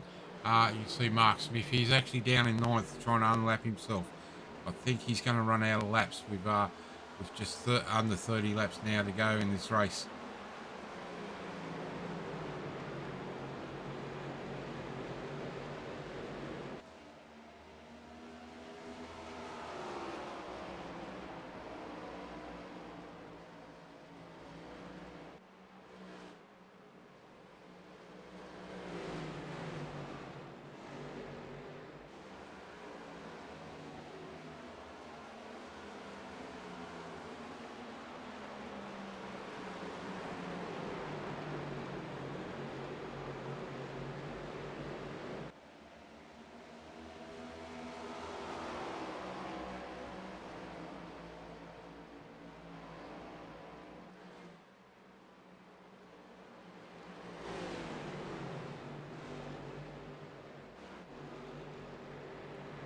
So as the sun sets, the race is winding down now. Still Dyson out in the lead from Williams, from Wayne Van Bien and Scott Lethborough. Still, this battle goes on for 3rd place, the last step on the podium. Who will we see get there? We also see there the 51 machine of Brian Massa battling out too. So it's a real battle between these three. Luke Jager sitting back in 6th position in the 44 car. He's just dropped off a little bit. Luke Georgeson is now sitting down in 10th, but he's on screen there in the 274 car of Quantum Motorsports. Mark Smith still trying to get through these traffic here. It's a real roadblock for him at the moment. He's just got to try and get through and get in front of the number 2 car, Carl Needler, that is off by himself. So we'll just have to wait to see what happens with Smithy. Again, unfortunate for him. Looks like he had some technical issues in that last or the second last pit stop there, with him pulling up inside the pit wall. Christian Toch down pit lane. So he's only done 34 laps on this stint of tyres. Don't know what's happened to him there. Doesn't come up with anything. So we jump back out the front and we see Dyson all by himself. Now a 2.5 second gap over Williams.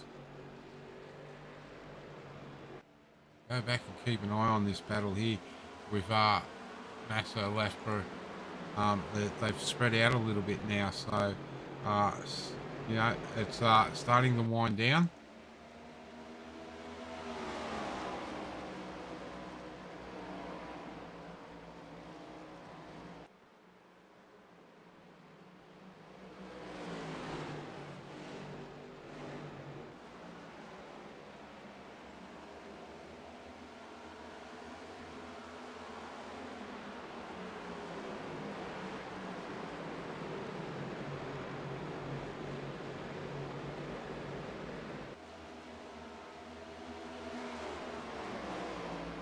The battle's still here for the minor positions for 9th and 10th between Smith and Georgeson.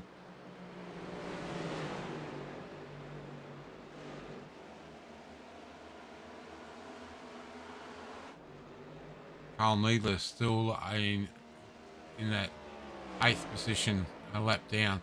Smith 9th, a lap down. Georgeson a lap down in 10th.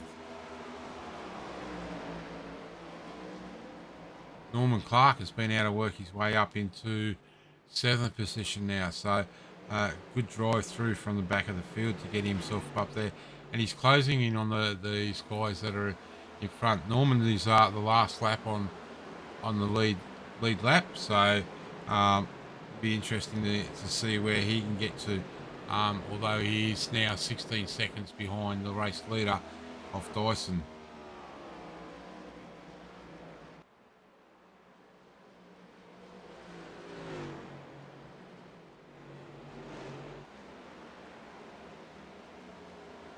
Battle between Brian Massa and Scott has settled down. There's a little bit of a gap now between them, probably a 1.5 seconds.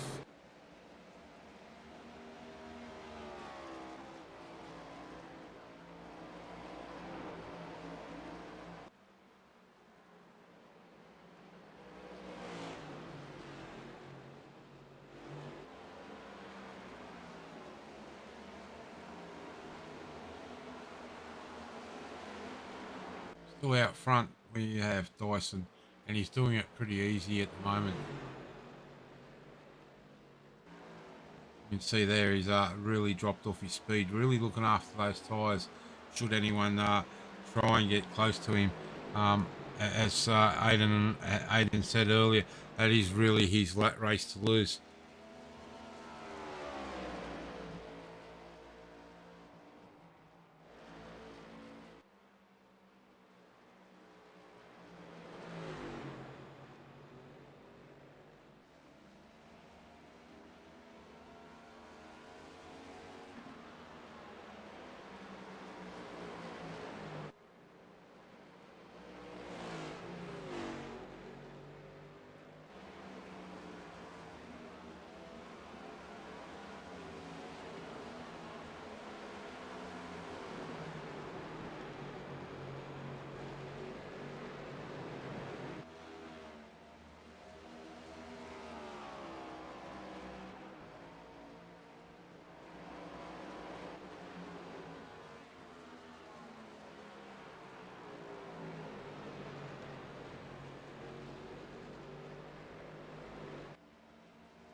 So as we wind down the laps here with 13 laps to go for Andrew Dyson, we might just touch on the next couple of weeks of racing.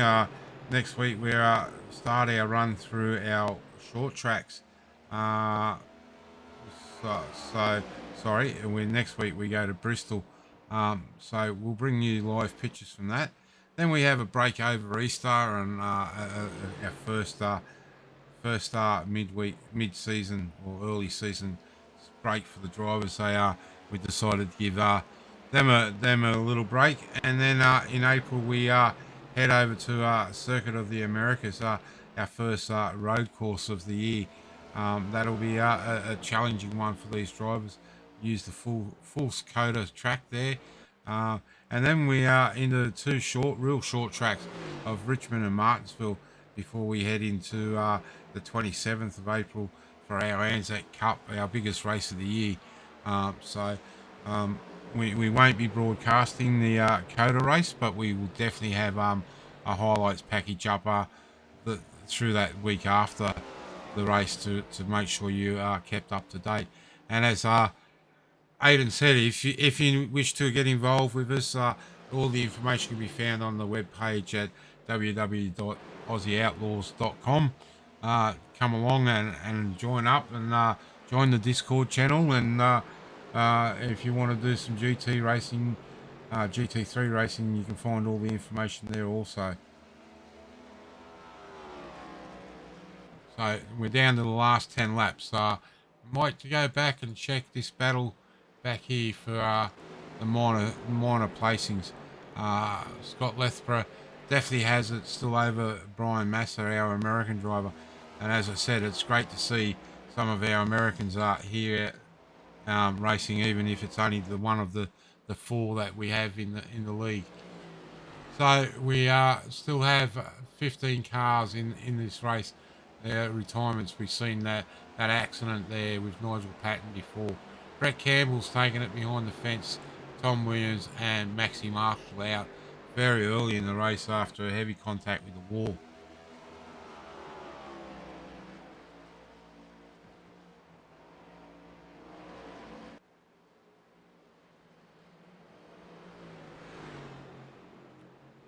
So 9 laps to go now. I don't know if Brian has got anything to answer the Avowed Esports Toyota car, 66 Scott Lethborough. It'll be good to see Scott up there. I know that team does a lot of work through the week, and that will make Mr. Nankervis happy too. He's away this week on a little bit of a cruise, so hope you're enjoying that, Jamie, and we'll see him back next week.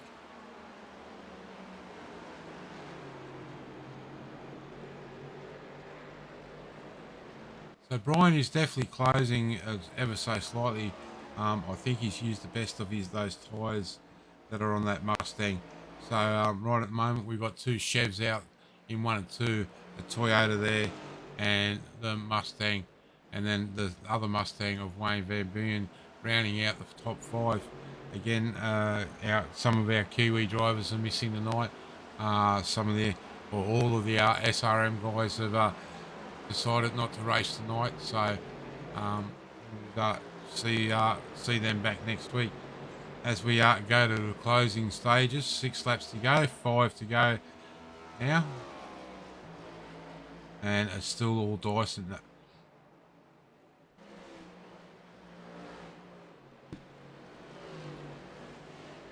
As he's coming up to some lap cars, these guys have got to be careful not to make any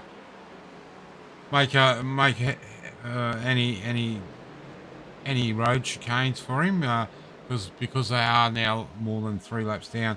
They really need to clear the way for him. Oh, wow.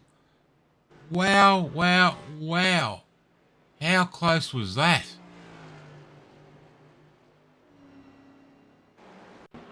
Looks like it was Adam Ariel, the car that got very loose down through the dogleg.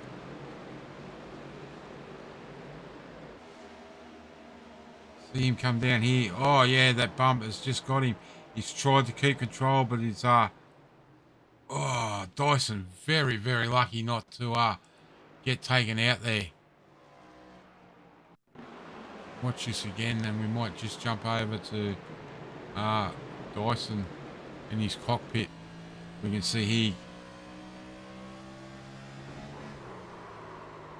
This is Adam Ariel on board. So very, very lucky Dyson not being taken out there. So I say we will be into overtime here. So the next thing is, who has taken on enough fuel to see this overtime?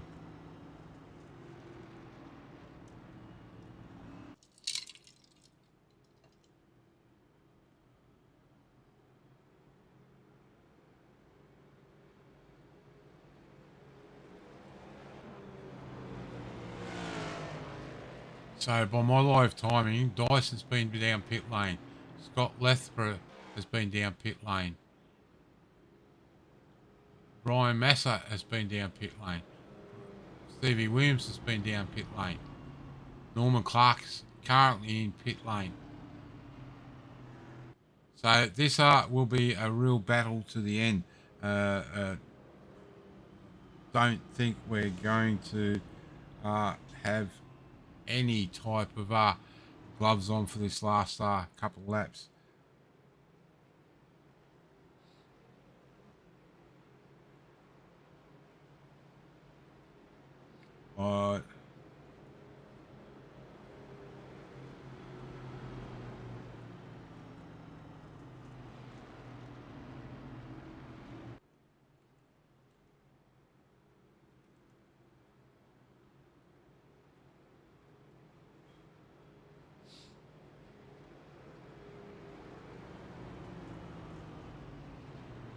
So the lights are still on. If the lights don't go next time by, I say we will go into overtime.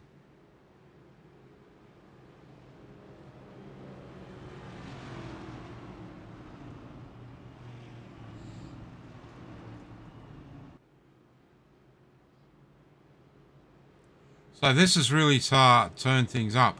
As I said, we've seen Dyson get some great starts. That whole inside lane has been getting great starts. Stevie Williams is now down into fourth, so he'll have to push Lethborough fairly hard to get a decent jump to get that outside line working. Dyson and Massa will definitely be the guys that are in the box seat on this restart.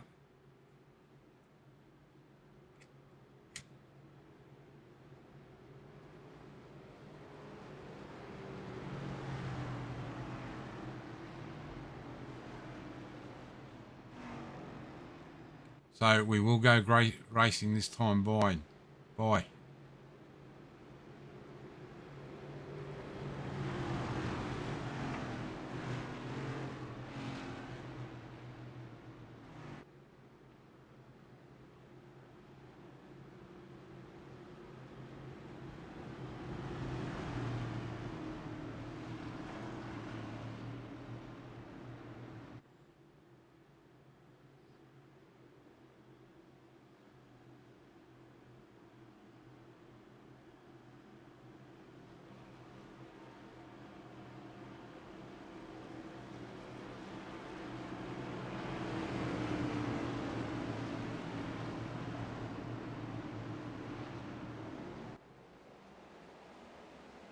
So again, another great start by Dyson, and it looks like Lethborough, Massa's had a big slide there, and that's left the gate open for that inside line. 3 wide down the back straight. Jago pulled it back up into that top line.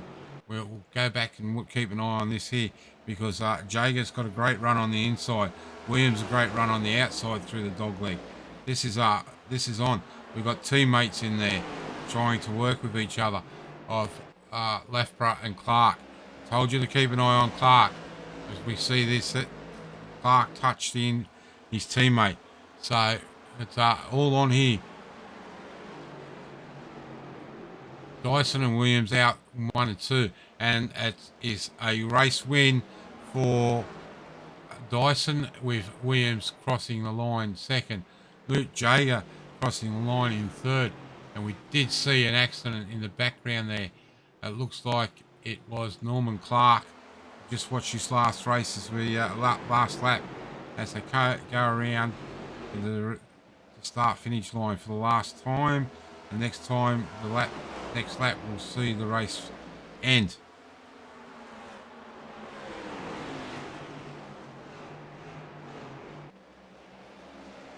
See here, slight touch between Clark and Loughborough.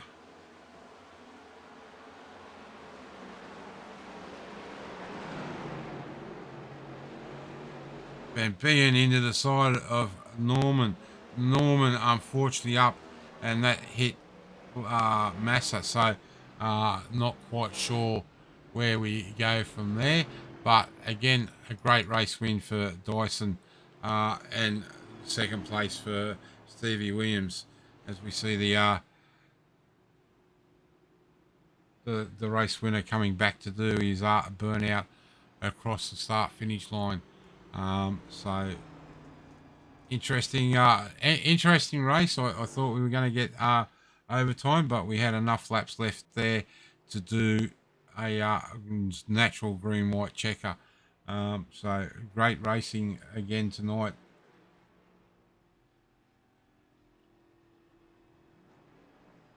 So as Dyson starts to burn them down now, although he's only a little bit, I'd say he's probably timed his fuel to almost be done.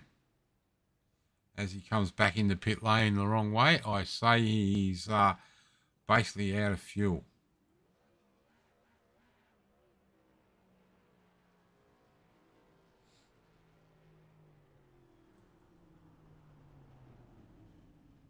So what we will do is we will run through that one, run through the results for everyone. So Andrew Dyson, the race winner, followed home by Stephen Williams. Luke Jager in third place. Scott Loughborough in fourth. Wayne Van Bien in fifth. Brian Massa in sixth. Carl Needler in seventh. Eighth home is Norman Clark. Luke Georgeson, Mark Smith round out the top 10. 11th, Adam Ariel. 12th, Tristan Koch. Justin Allen in 13th. Philip Butler in 14th. Nick Bottrell, good strong finish to come back and finish 15th after those war. Nigel Patton, unlucky for him. You've got to say that it just wasn't his night to finish 16th. Brett Campbell, 17th. 18th, Tom Williams. Jarrett Williams in 19th. Maxi Marshall in 20th. And unfortunately, Martin did not take the green flag. So, great race finish as we wait for these guys to come up into the green room for some interviews. We might just have a look at the next lot of races. So next we're off to Bristol Motor Speedway, 500 laps there under lights, and then Circuit Americas. Then, as I said, Richmond, Raceway, Martinsville, and then our big one, the Anzac Cup. So that's the next couple of rounds. So we definitely be looking at some great racing there over the next couple of weeks, as we now have the guys up into the room.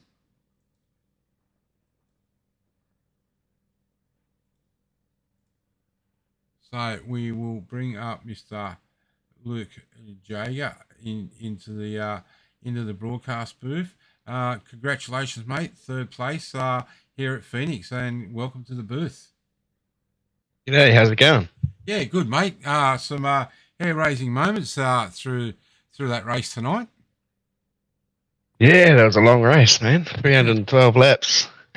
And I just managed to luck into a P3 at the end there.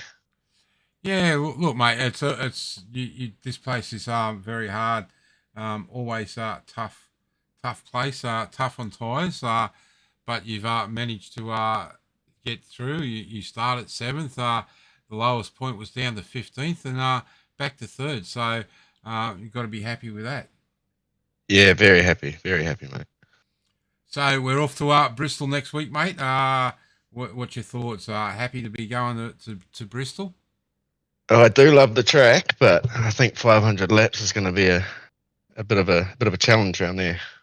Yeah, it's definitely going to be one where you want to get rid of everything out of your body before the race, because yeah, that's for sure. Yeah, mate. One of our Kiwi drivers. Yeah, we've got plenty of Kiwi guys here. We were missing a few tonight, the likes of Ruben Phelps. But it's given everyone else a great chance to pick up some bonus points in the championship. Yeah, I'm pretty happy with that. I was just aiming for somewhere in the top 10 tonight, and just coming on that last lap, I was looking at a P5, and then two teammates got together and just the heavens opened for me, and managed to get there for a P3. Score some good points. Yeah, definitely good points. Although Norman will definitely go away with the lead in the championship, but for everyone else, it's been a good haul of points for the night. Yeah.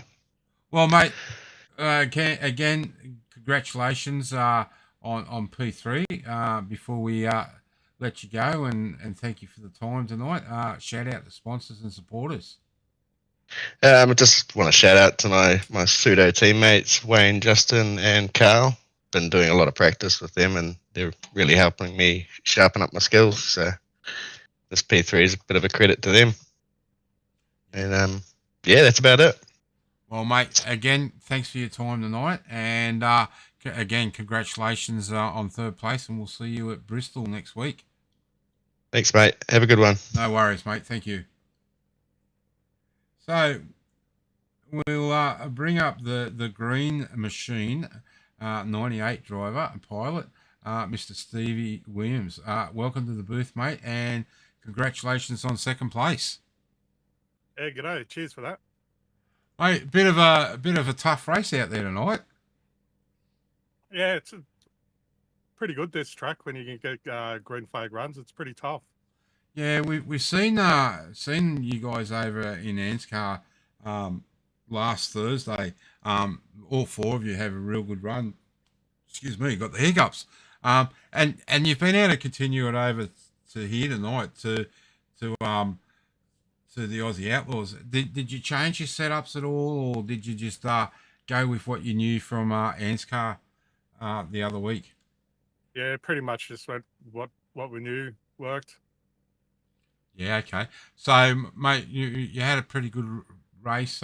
Started out of 4th. The lowest position was 17th. Then up and finished finally in 2nd. You just didn't seem to have anything for your teammate Dyson. You got close there in the early stages of the stints, but he was just able to drive away like he does with everyone else. Yeah, that's it. Like, if I really pushed, I would have just been able to get to his tail and burn up the tires. It wouldn't have been able to really make anything of it. And yeah, unfortunately, Neil wasn't able to make it tonight. Make it a bit of a battle. He's the only really one that can take it to him. Yeah, well, we've seen he definitely was tuning in, because he gave us a few little hints on what Daiso was looking to get about 120 laps out of a tank, but he just fell short. We've seen him get 97 laps, so it kind of sort of set up a good end of the race, and those last couple of cautions really threw a pigeon amongst the works. Yeah, Yep. Yeah, especially that last restart, I went and got fresh tires and just, yeah, like they say, like the stamp and send it, like around the outside there. Yeah, definitely. That inside lane seemed to work well tonight on all the restarts.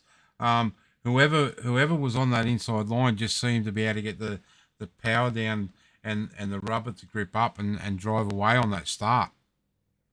Yeah, definitely you got advantage down that lower line. Well, mate, again, congratulations. We're off to Bristol next week. Will we see you out there for the torture of 500 laps? Yeah, I should be able to make it. Yeah, I don't mind Bristol at all. So yeah, good fun. Well, mate, we'll make Mr. Dyson do all the hard work with the sponsorship and everything. But any shout outs that you'd like to give to our viewers out there and to your sponsors yourself?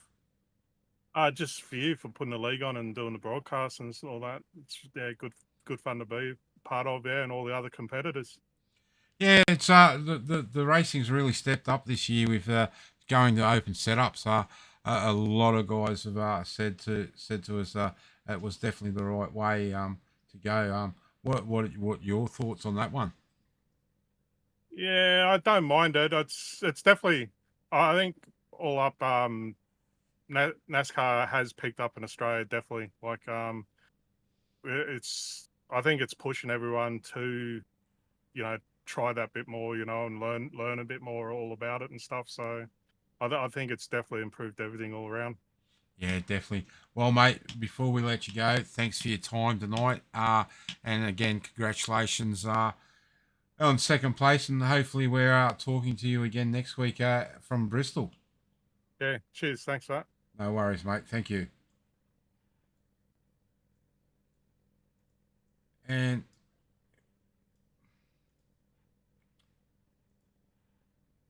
just try and bring up, my mouse doesn't want to work for me. Here he is, our race winner, the pilot of the 41 car, Mr. Andrew Dyson. Welcome to the booth, mate, and congratulations on another great race win. G'day, Mark. Thank you, mate. Mate, some hair-raising moments there in that last little stint. We seen Adam Ariel get sideways through that dog leg with only 3 laps to go, and we couldn't bring up the pictures from the cockpit, but it looked very close to you getting into the side of him. Yeah, there was a couple sort of close ones, I suppose. In the last sort of maybe 100 laps or so, it's just I think it's just a case of guys. I don't want to. I'm not hang on shit on anybody, but it's just a case of probably not holding the brake. Really, I mean, you just got to kind of if you're having a lose, it's best to just clamp it up, and you'll do yourself a favour because you're less likely to get damage from having another car run into you, and you make it a little easy for other folks to avoid you as well, which can save somebody else's race. But there was another one earlier which wasn't so close to me, but it was probably more close for Nigel and pretty avoidable. I think the car on the inside that had a bit of he's just had a slide, so his tyres were cooked off, and then he's had another slide again. It was just a matter of clamping the brake, and it would have saved potentially a bit of heartache for the next guy coming through. So, but other than that, it was just a matter of for my scenario, it was a matter of just changing which end of the car I was following, because when you're spinning and you're not holding the brake, the car can stop spinning from the back and start spinning from the front. And that's basically what happened at the last moment there, so I had to change direction. But it wasn't too bad in the end. It's just a matter of, guys just need to remember for your own sake and everybody else's, clamp it up, and you can save your own car and maybe save somebody else's race. Yeah, it's definitely the right way to go. I know I've done that myself a few times. Got very loose, got sideways, just locked them up and let the car go and try and control it with the wheel. And it's kept me off the wall a few times. Yeah, that's it, and it makes yourself a little more easy to navigate around once you clamp it up. The car tends to not change direction; it slides one way. It can change a little bit with banking and things, but that's pretty predictable. So, yeah, well, mate, it's been a great race for you. Great couple of weeks. We've seen you guys over in Ant's car at Phoenix two weeks ago. Have a great run. Again. On Thursday night at Bristol, some great racing, and we head to Bristol next week. So your thoughts on heading there for 500 laps? Man, the official races this week have been around 260, and that's far too many for me. But yeah, we'll see, man. I mean, I've had an absolute nightmare of the races I've jumped into, so it could be good to jump in and cruise around from the back and just try and stay out of trouble and just make the end of 500 laps would be a fair achievement. But yeah, we'll see if I'm busy or not. I'll jump in if I can for sure. Yeah, definitely, mate. Well, we gave Steve the night off from all the sponsorship stuff. You're the team boss and the race winner, so shout out to all your sponsors and supporters out there that have tuned in tonight. Yeah, thanks, man. I know Neil is watching, so thanks, Neil, for jumping in. And Neil actually mentioned that Aiden Schultz was in here with you earlier, so thanks, Aiden, for jumping in for a shout at cars, and yourself, Mark, for yelling at virtual cars tonight and putting on the broadcast, the whole league as well, and all the sponsors that get behind the league. Thanks to all those guys, and cheers to all the drivers that come out tonight. It's a long slog, 312 laps around this place, and we actually ended up doing more, but yeah, it's a long slog around this place, and it's a fair achievement just to make it to the end. So it feels pretty good once you get there. So sure, everyone's pretty wrapped about that. Yeah, definitely. But, yeah, definitely. Cheers. Yes. Yeah, sorry, I was just going to say definitely a long slog. But most of the guys voted for this type of racing this year, so we give them what they want. Yeah, that's it, man. I mean, I know I've said to you once before, I'd probably prefer some stages, but that's the way it is. We've got what we got, so we'll work with it for now. Yeah, look, I can tell you, the admin have definitely looked at stage racing, but just right at the moment, it's not fair on guys in trying to race and throw cautions, or anyone up here. We're kind of sort of hoping in the second half of the year that we may be able to work something out to be able to do it, but at the moment, it is what it is, and I take my hats off to everyone that comes out to race with us for doing such long races. Yeah, so do I. And like I said, it feels good once you get to the end. If you battle a way to keep it on the lead lap, or a lap down, or you fight your way back a couple of laps after some yellows or whatever, it feels pretty good to make it to the end. So. Yeah, definitely. Well, mate, thank you for turning up tonight, and congratulations on the race win. And we'll see you next week, hopefully at Bristol. Yep, cheers, mate. I'll catch you later. Thank you. Well, that's it, ladies and gentlemen. That's a wrap from Bristol. From Phoenix tonight. Thank you all for joining in. Thanks to everyone that has tuned in, and the guys that came out and race. And we'll see you next week. But better shout out to Aiden. Thanks to Aiden for jumping in place of Mr. Whitty. But Carl will be back with us next week. So that's a wrap for us tonight, and we'll see you back next Saturday night from 7 p.m. live from Bristol. Stay safe and have a great week.